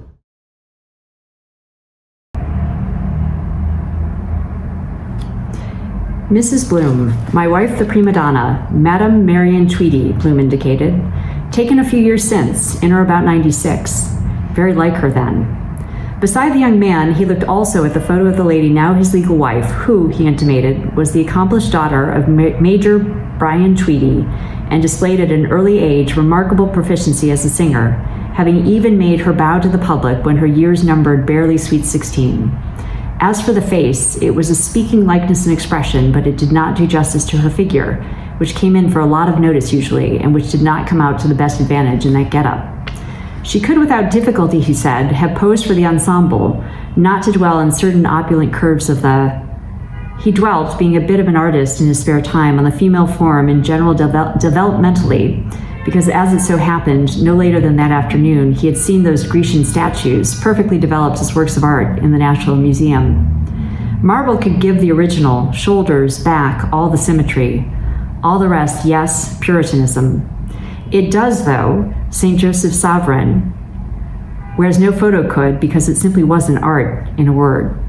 The spirit moving him, he would have much liked to follow Jack Tar's good example and leave the likeness there for a very few minutes to speak for itself on the plea he so that the other could drink in the beauty for himself, her stage presence being frankly a treat in itself, which the camera could not at all do justice to. But it was scarcely professional etiquette, though it was a warm, pleasant sort of night, now yet wonderfully cool for the season considering, for sunshine after storm. And he did feel a kind of need there, and then to follow suit, like a kind of inward voice, and satisfy a possible need by moving emotion. Nevertheless, he sat tight, just viewing the slightly soiled photo, creased by opulent curves, none the worse for wear, however, and looked away thoughtfully with the intention of not further increasing the other's possible embarrassment, while gauging her symmetry of heaving embonpoint. In fact, the slight soiling was only an added charm, like the case of linen slightly soiled, good as new, much better, in fact, with the starch out. Suppose she was gone when he...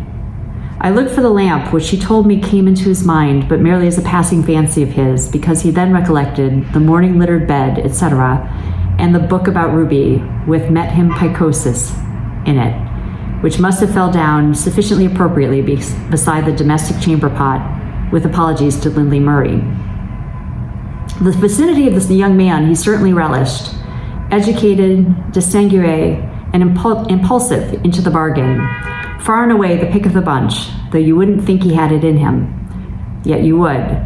Besides, he said the picture was handsome, which, say what you like, it was, though at the moment she was distinctly stouter. And why not? An awful lot of make-believe went on about that sort of thing, involving a lifelong slur with the usual splash page of letterpress, about the same old matrimonial tangle, alleging misconduct with professional golfer or the newest stage favorite, instead of being honest and above board about the whole business. How they were fated to meet and an attachment sprang up between the two, so that their names were coupled in the public eye, was told in court with letters containing the habitual mushy and compromising expressions, leaving no loophole, to show that they openly cohabitated 2 or 3 times a week at some well-known seaside hotel, and relations, when the thing ran its normal course, became in due course intimate. Then the decree, Nisi, and the king's proctor to show why, and he failing to quash it, Nisi, was made absolute. But as for that, the two misdemeanants, wrapped up as they largely were in one another, could safely afford to ignore it, as they very largely did, till the matter was put in the hands of a solicitor, who filed a petition for the party wronged in due course. He, Bloom, enjoyed the distinction of being close to Erin's uncrowned king in the flesh when the thing occurred in the historic fracas, when the fallen leaders, who notoriously stuck to his guns to the last drop, even when clothed in the mantle of adultery, leaders' trusty henchmen to the number of 10 or a dozen, or possibly even more than that, penetrated into the printing works of the insuppressible, or no, it was United Ireland, a by no means by-the-by appropriate appellative, and broke up the typecases with hammers or something like that, all on account of some scurrilous effusions from the facile pens of the O'Brienite scribes at the usual mudslinging occupation, reflecting on the erstwhile tribune's private morals. Though palpably a radically altered man, he was still a commanding figure, though carelessly garbed as usual, with that look of settled purpose which went a long way with the shilly-shalliers, till they discovered to their vast discomfiture that their idol had feet of clay, after placing him on a pedestal, which she, however, was the first to perceive. As those were particularly hot times in the general hullabaloo, Bloom sustained a minor injury from a nasty prod of some chap's elbow in the crowd that of course congregated, lodging someplace about the pit of the stomach, fortunately not of a grave character.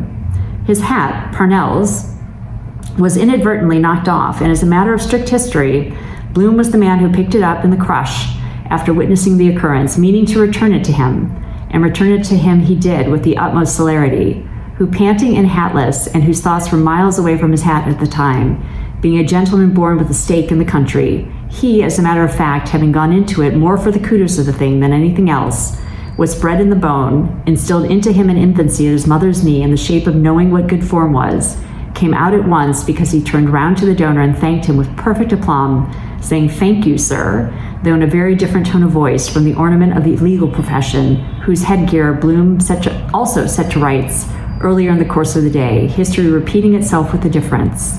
After the burial of a mutual friend, when they had left him alone in his glory after the grim task of having committed his remains to the grave. On the other hand, what incensed him more inwardly was the blatant jokes of the cabmen and so on, who pass it all off as a jest, laughing immoderately, pretending to understand everything, the why and the wherefore, and in reality not knowing their own minds, it being a case for the two parties themselves, unless it ensued that the legitimate husband happened to be a party to it, owing to some anonymous letter from the usual boy Jones, who happened to come across them at the crucial moment in a loving position, locked in one another's arms, drawing attention to their illicit proceedings, and leading up to a domestic rumpus, and the erring fair one begging forgiveness of her lord and master upon her knees, and promising to sever the connection, and not receive his visits any more, if only the aggrieved husband would overlook the matter and let bygones be bygones, with tears in her eyes, though possibly with her tongue in her fair cheek at the same time, as quite possibly there were several others. He personally, being of a skeptical bias, believed, and didn't make the smallest bones about saying so either, that man, or men in the plural, were always hanging around on the waiting list about a lady, even supposing she was the best wife in the world and they got on fairly well together, for the sake of argument, when, neglecting her duties, she chose to be tired of wedded life and was on for a little flutter and polite debauchery to press their attentions on her with improper intent. The upshot being that her affection centered on another, the cause of many liaisons between still attractive married women, getting on for fair and 40, and younger men, no doubt as several famous cases of feminine infatuation proved up to the hilt. It was 1,000 pities a young fellow blessed with an allowance of brains, as his neighbor obviously was, should waste his valuable time with profligate women who might present him with a nice dose to last him his lifetime. In the nature of single blessedness, he would one day take unto himself a wife when Miss Wright came on the scene, but in the interim, ladies' society was a conditio sine qua non, though he had the gravest possible doubts, not that he wanted in the smallest to pump Stephen about Miss Ferguson, who was very possibly the particular lodestar who brought him down to Irishtown so early in the morning, as to whether he would find much satisfaction basking in the boy and girl courtship idea in the company of smirking misses without a penny to their names, bi or tri-weekly, with the orthodox preliminary canter of compliment paying and walking out leading up to fond lovers' ways and flowers and chalks. To think of him house and homeless, rooked by some landlady worse than any stepmother, was really too bad at his age. The queer, suddenly things he popped out with attracted the elder man, who was several years the other senior, or like his father. But something substantial he certainly ought to eat, were it only an egg flip made on unadulterated maternal nutriment, or, failing that, the homely Humpty Dumpty boiled. At what o'clock did you dine? He questioned of the slim form and tired though unwrinkled face. Sometime yesterday, Stephen said. Yesterday, exclaimed Bloom, till he remembered it was already tomorrow, Friday. Ah, you mean it's after 12. The day before yesterday, Stephen said, improving on himself. Literally astounded at this piece of intelligence, Bloom reflected. Though they didn't see eye to eye in everything, a certain analogy there somehow was, as if both their minds were traveling, so to speak, in the one train of thought.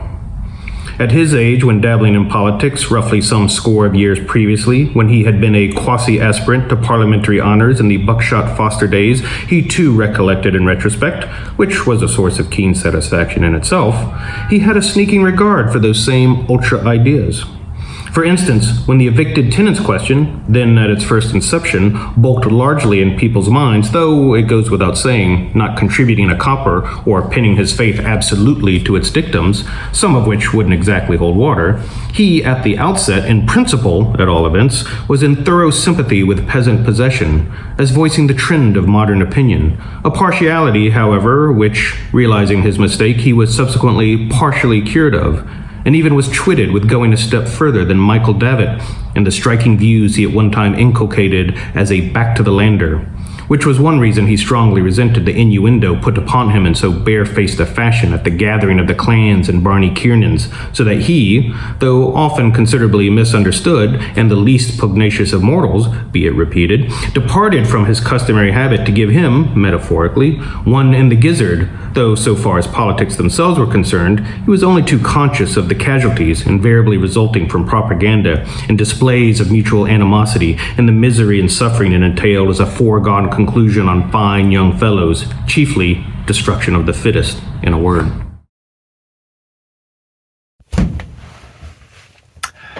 Hi, my name is Nick O'Donovan, and I'm an academic specialising in politics and public policy based in Manchester in the United Kingdom.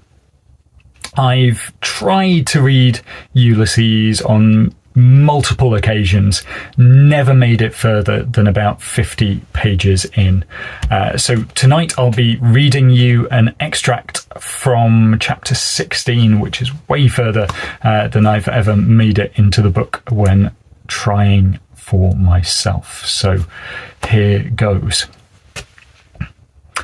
Anyhow, upon weighing the pros and cons, getting on for one as it was high time to be retiring for the night. The crux was it was a bit risky to bring him home, as eventualities might possibly ensue, somebody having a temper of her own sometimes, and spoil the hash altogether, as on the night he misguidedly brought home a dog, breed unknown, with a lame paw. Not that the cases were either identical or the reverse, though he had hurt his hand too, to Ontario Terrace, as he very distinctly remembered, having been there, so to speak. On the other hand, it was altogether far and away too late for the Sandy Mount or Sandy Cove suggestion, so that he was in some perplexity as to which of the two alternatives. Everything pointed to the fact that it behoved him to avail himself to the full of the opportunity, all things considered. His initial impression was that he was a bit standoffish or not over-effusive, but it grew on him some way. For one thing, he mightn't what you call jump at the idea if approached, and what mostly worried him was he didn't know how to lead up to it or word it exactly, supposing he did entertain the proposal, as it would afford him very great personal pleasure if he would allow him to help to put coin his way or some wardrobe if found suitable. At all events, he wound up by concluding, eschewing for the nonce hidebound precedent, a cup of Epps cocoa and a shakedown for the night, plus the use of a rug or two and overcoat doubled into a pillow. At least he would be in safe hands and warm as a toast on a trivet. He failed to perceive any very vast amount of harm in that, always with the proviso no rumpus of any sort was kicked up.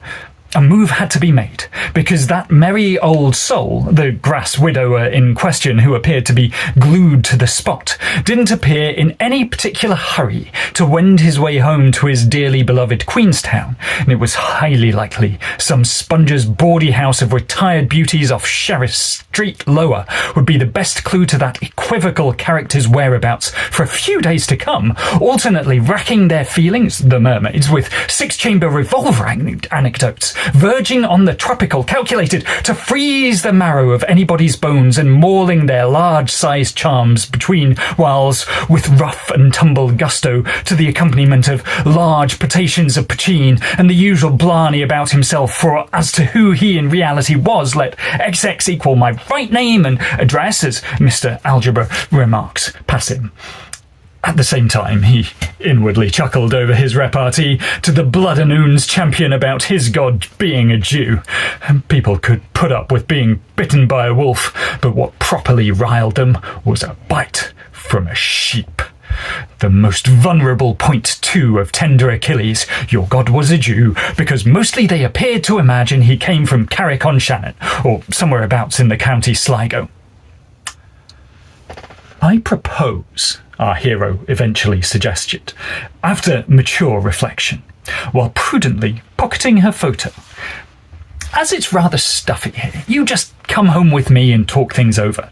My diggings are quite close in the vicinity. You can't drink that stuff. Wait, I'll just pay this lot.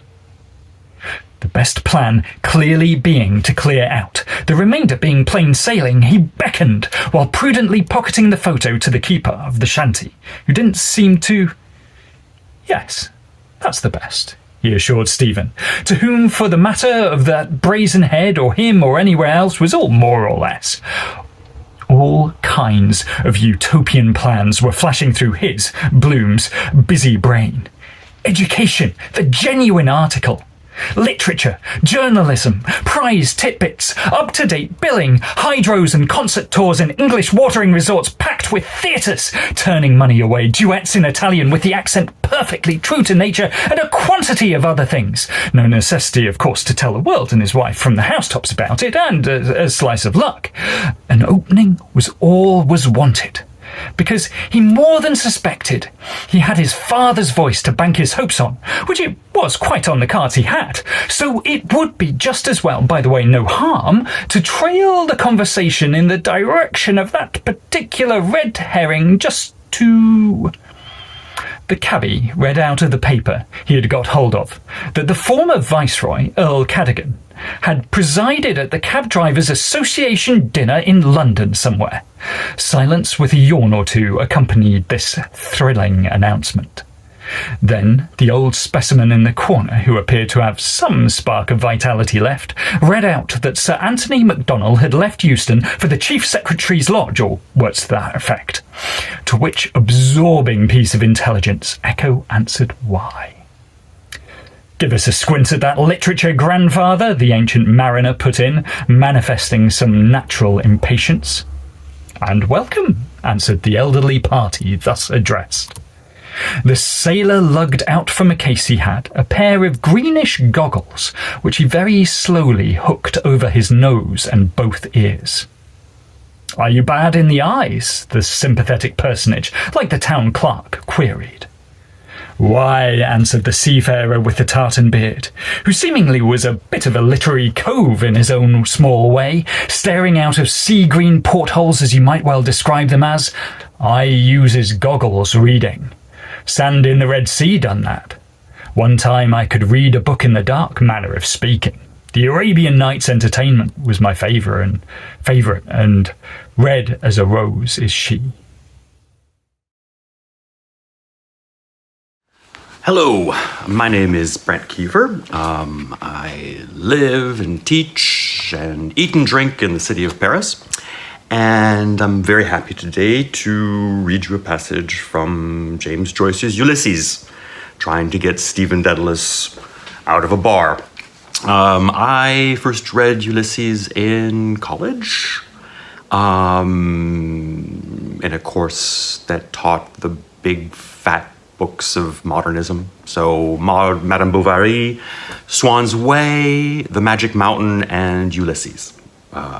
Copy was the mid-'80s, so it was the big bluish black edition where every chapter started out with a huge letter, 777 pages. I think it's somewhere. I think it's probably in a number of pieces right now. So, here we go. Eumaeus. Thank you for listening. Thereupon he pawed the journal open and pored upon Lord only knows what, found drowned, or the exploits of King Willow, our monger having made 100 and something second wicket not out for noughts, during which time, completely regardless of ire, the keeper was intensely occupied loosening an apparently new or second-hand boot, which manifestly pinched him, as he muttered against whoever it was sold it, all of them who were sufficiently awake enough to be picked out by their facial expressions, that is to say, either simply looking on glumly or passing a trivial remark. To cut a long story short, Bloom, grasping the situation, was the first to rise from his feet so as not to outstay their welcome, having, first and foremost, being as good as his word that he would foot the bill for the occasion, taken the wise precaution to unobtrusively motion to mine host as a parting shot, a scarcely perceptible sign, when the others were not looking, to the effect that the amount due was forthcoming, making a grand total of 4 pence. The amount he deposited unobtrusively in 4 coppers, literally the last of the Mohicans, he having previously spotted on the printed price list for all who ran to read opposite to him in unmistakable figures, coffee, 2d, confectionery, d, and honestly well worth twice the money, once in a way, as Weatherup used to remark. "Come," he counseled, "to close the séance." Seeing that the ruse worked and the coast was clear, they left the shelter, or shanty, together, in the elite society of Oilskin and Company, whom nothing short of an earthquake would move out of their dolce far niente. Stephen, who confessed to still feeling poorly and fagged out, paused at for a moment, the door to... "One thing I never understood," he said, to be original on the spur of the moment. "Why they put tables upside down at night. I mean chairs upside down on the tables in cafes." To which impromptu the never-failing Bloom replied without a moment's hesitation, saying straight off, "To sweep the floor in the morning." So saying, he skipped around nimbly, considering frankly, at the same time apologetic, to get on his companion's right, a habit of his. By the right side being, in classical idiom, his tender Achilles. The night air was certainly now a treat to breathe, though Stephen was a bit weak in his pins. "It will, the air, do you good," Bloom said, meaning also the walk, in a moment. "The only thing is to walk, then you'll feel a different man. It's not far. Lean on me." Accordingly, he passed his left arm in Stephen's right and led him on accordingly. "Yes," Stephen said, uncertainly, because he thought he felt a strange kind of flesh of a different man approach him, sinuous and wobbly and all that. Anyhow, they passed the sentry box with stones, brazier, etc., where the municipal supernumerary, ex-Gumley, was still to all intents and purposes wrapped in the arms of Murphy, as the adage has it, dreaming of fresh fields and pastures new. And apropos of coffin of stones, the analogy was not at all bad, as it was in fact a stoning to death on the part of 72 out of 80-odd constituencies that ratted at the time of the split, and chiefly the belauded peasant class, probably the self-same evicted tenants he had put in their holdings. So they passed on to chatting about music, a form of art for which Bloom, as a pure amateur, possessed the greatest love, as they made tracks arm in arm across Beresford Place. Wagnerian music, though confessedly grand in its way, was a bit too heavy for Bloom and hard to follow at the first go-off, but the music of Mercandante's Huguenots, Meyerbeer's 7 Last Words on the Cross, and Mozart's 12th Mass, he simply reveled in. The Gloria in that being to his mind the acme of first-class music as such, literally knocking everything else into a cocked hat. He infinitely preferred the sacred music of the Catholic Church to anything the opposite shop could offer, in that line, such as those Moody and Sankey hymns, or Bid me to live, and I will live thy Protestant to be. He also yielded to none in his admiration of Rossini's Stabat Mater, a work simply abounding in immortal numbers, in which his wife, Madame Marion Tweedy, made a hit, a veritable sensation, he might safely say, greatly adding to her other laurels, and putting the others totally in the shade, in the Jesuit Father's Church in Upper Gardiner Street, the sacred edifice being thronged to the doors to hear her with virtuosos, or virtuosi, rather. There was a unanimous opinion that there was none to come up to her, and suffice it to say, in a place of worship for music of a sacred character, there was a generally voiced desire for an encore. On the whole, though favoring preferably light opera of the Don Giovanni description, and Marta, a gem in its line, he had a penchant, though with only a surface knowledge, for the severe classical school, such as Mendelssohn.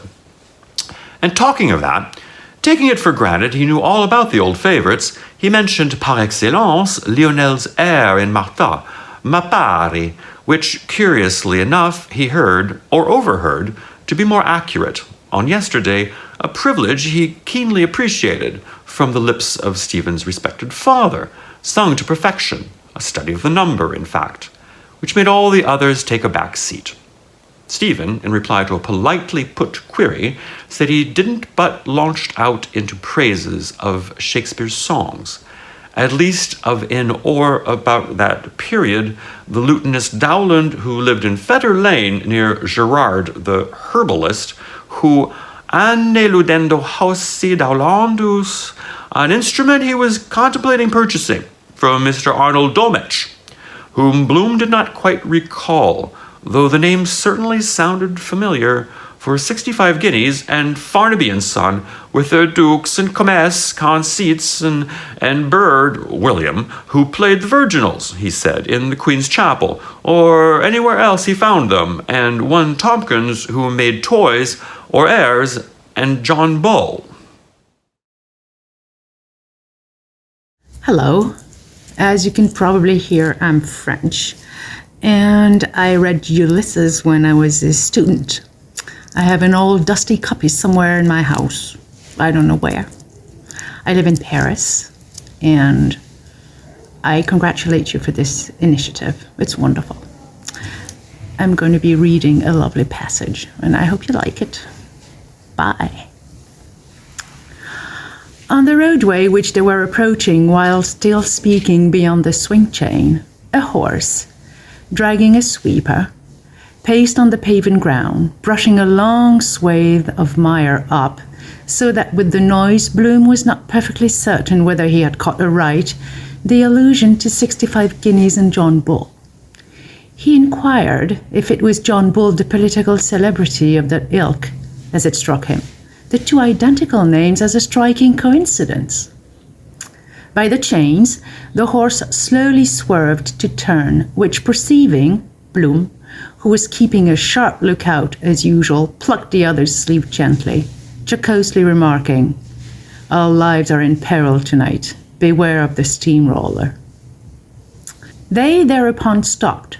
Bloom looked at the head of a horse not worth anything like 65 guineas, suddenly in evidence in the dark quite near, so that it seemed new, a different grouping of bones and even flesh, because palpably it was a forewalker, a hip shaker, a black buttocker, a tail dangler, a head hanger, putting his hind foot foremost, the while the lord of his creation sat on the perch, busy with his thoughts. But such a good poor brute, he was sorry he hadn't a lump of sugar, but, as he wisely reflected, you could scarcely be prepared for every emergency that might crop up. He was just a big foolish, nervous, noodly kind of a horse, without a second care in the world. But even a dog, he reflected, take that mongrel in Barney Kenyon's, of the same size, would be a holy horror to face. But it was no animal's fault in particular if he was built that way, like the camel, sheep of the desert, distilling grapes into potheen in his hump. 9/10 of them all could be caged or trained, nothing beyond the art of man barring the bees. Whale with a harpoon hairpin, alligator, tickle the small of his back and he sees the joke. Chalk a circle for a rooster, tiger, my eagle eye. These timely reflections anent the brutes of the field occupied his mind, somewhat distracted from Stephen's words. While the ship of the street was maneuvering and Stephen went on about the highly interesting old... what's this I was saying? Yes. My wife, he intimated, plunging in medias res, would have the greatest of pleasure in making your acquaintance, as she's passionately attached to music of any kind. He looked sideways, in a friendly fashion, at the side face of Stephen, image of his mother, which was not quite the same as the usual blackguard type they unquestionably had an indubitable hankering after, as he was perhaps not that way built. Still, supposing he had his father's gift, as he more than suspected, it opened up new vistas in his mind, such as Lady Fingal's Irish Industries concert on the preceding Monday, and aristocracy in general. Exquisite variations he was now describing on a air Youth Here Has End by Jan Peter Sweelink, a Dutchman of Amsterdam, where the Fraus come from. Even more he liked an old German song of Johannes Jeep about the clear sea and the voices of sirens, sweet murderers of men, which blogged Bloom a bit. Von der Sirenen Lichtigkeit, tun die Poeten nichten. These opening bars he sang and translated extempore. Bloom, nodding, said he perfectly understood and begged him to go on by all means, which he did. Hi, my name is Pem McNerney. I'm a writer who lives on the shoreline of Connecticut. So I was introduced to James Joyce my freshman year at Mount Holyoke College by a wonderful teacher, Susan Snively. And I really kind of developed an obsession with him, so much so that my roommate Sue used to call James Joyce my boyfriend. My taste in men hasn't improved much since then. So I have 2 copies of Ulysses. One, this is my college copy. It's a little bit worse for wear, so I don't read from that too often. I just sort of keep it. But the one I'm reading from today is this one here that I got from Shakespeare and Company, because I thought it would be fun to have a copy of Ulysses from Shakespeare and Company. And this edition uses the revised 1993 text of Hans Walter Gabler. All right, so let's finish up this chapter.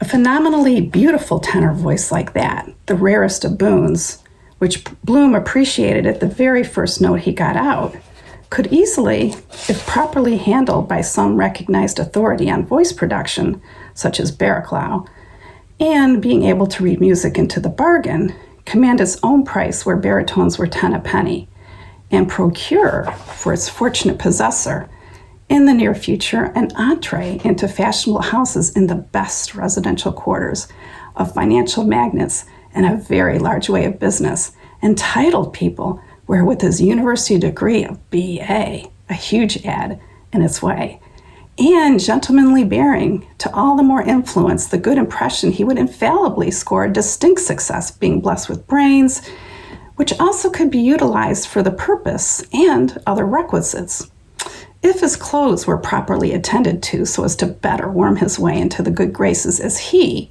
a youthful tyro in society's sartorial niceties, hardly understood how a little thing like that could militate against you. It was, in fact, only a matter of months, and he could easily foresee him participating in their musical and artistic conversations during the festivities of the Christmas season, for choice, causing a slight flutter in the dovecotes of the fair sex, and being made a lot of by ladies out for sensation, cases of which, as he happened to know, were on record. In fact, without giving the show away, he himself, once upon a time, if he cared to, could easily have. Added to which, of course, would be the pecuniary emolument, by no means to be sneezed at, going hand in hand with his tuition fees. Not, he parenthesized, that for the sake of filthy lucre, he need necessarily embrace the lyric platform as a walk in life for any lengthy space of time. But a step in the required direction, it was beyond yea or nay, and both monetarily and mentally, it contained no reflection on his dignity in the smallest, and it often turned in uncommonly handy to be handed a check at a much-needed moment when every little helped. Besides, though taste latterly had deteriorated to a degree, original music like that, different from the conventional rut, would rapidly have a great vogue, as it would be a decided novelty for Dublin's musical world after the usual hackneyed run of catch or tenor solos foisted on a confiding public by Ivan St. Austell and Hilton St. Just and their genus omne. Yes, beyond a shadow of a doubt, he could, with all the cards in his hand, and he had a capital opening to make a name for himself and win a high place in the city's esteem, where he could command a stiff figure and, booking ahead, give a grand concert for the patrons of the King Street house, given a backer-up, if one were forthcoming to kick him upstairs, so to speak. A big if, however, with some impetus of the go-ahead sort, to obviate the inevitable procrastination which often tripped up too much a fetid prince of good fellows. And it need not detract from the other by one iota, being his own master, as he would have heaps of time to practice literature in his spare moments when desirous of so doing, without it clashing with his vocal career or containing anything derogatory whatsoever, as it was a matter for himself alone.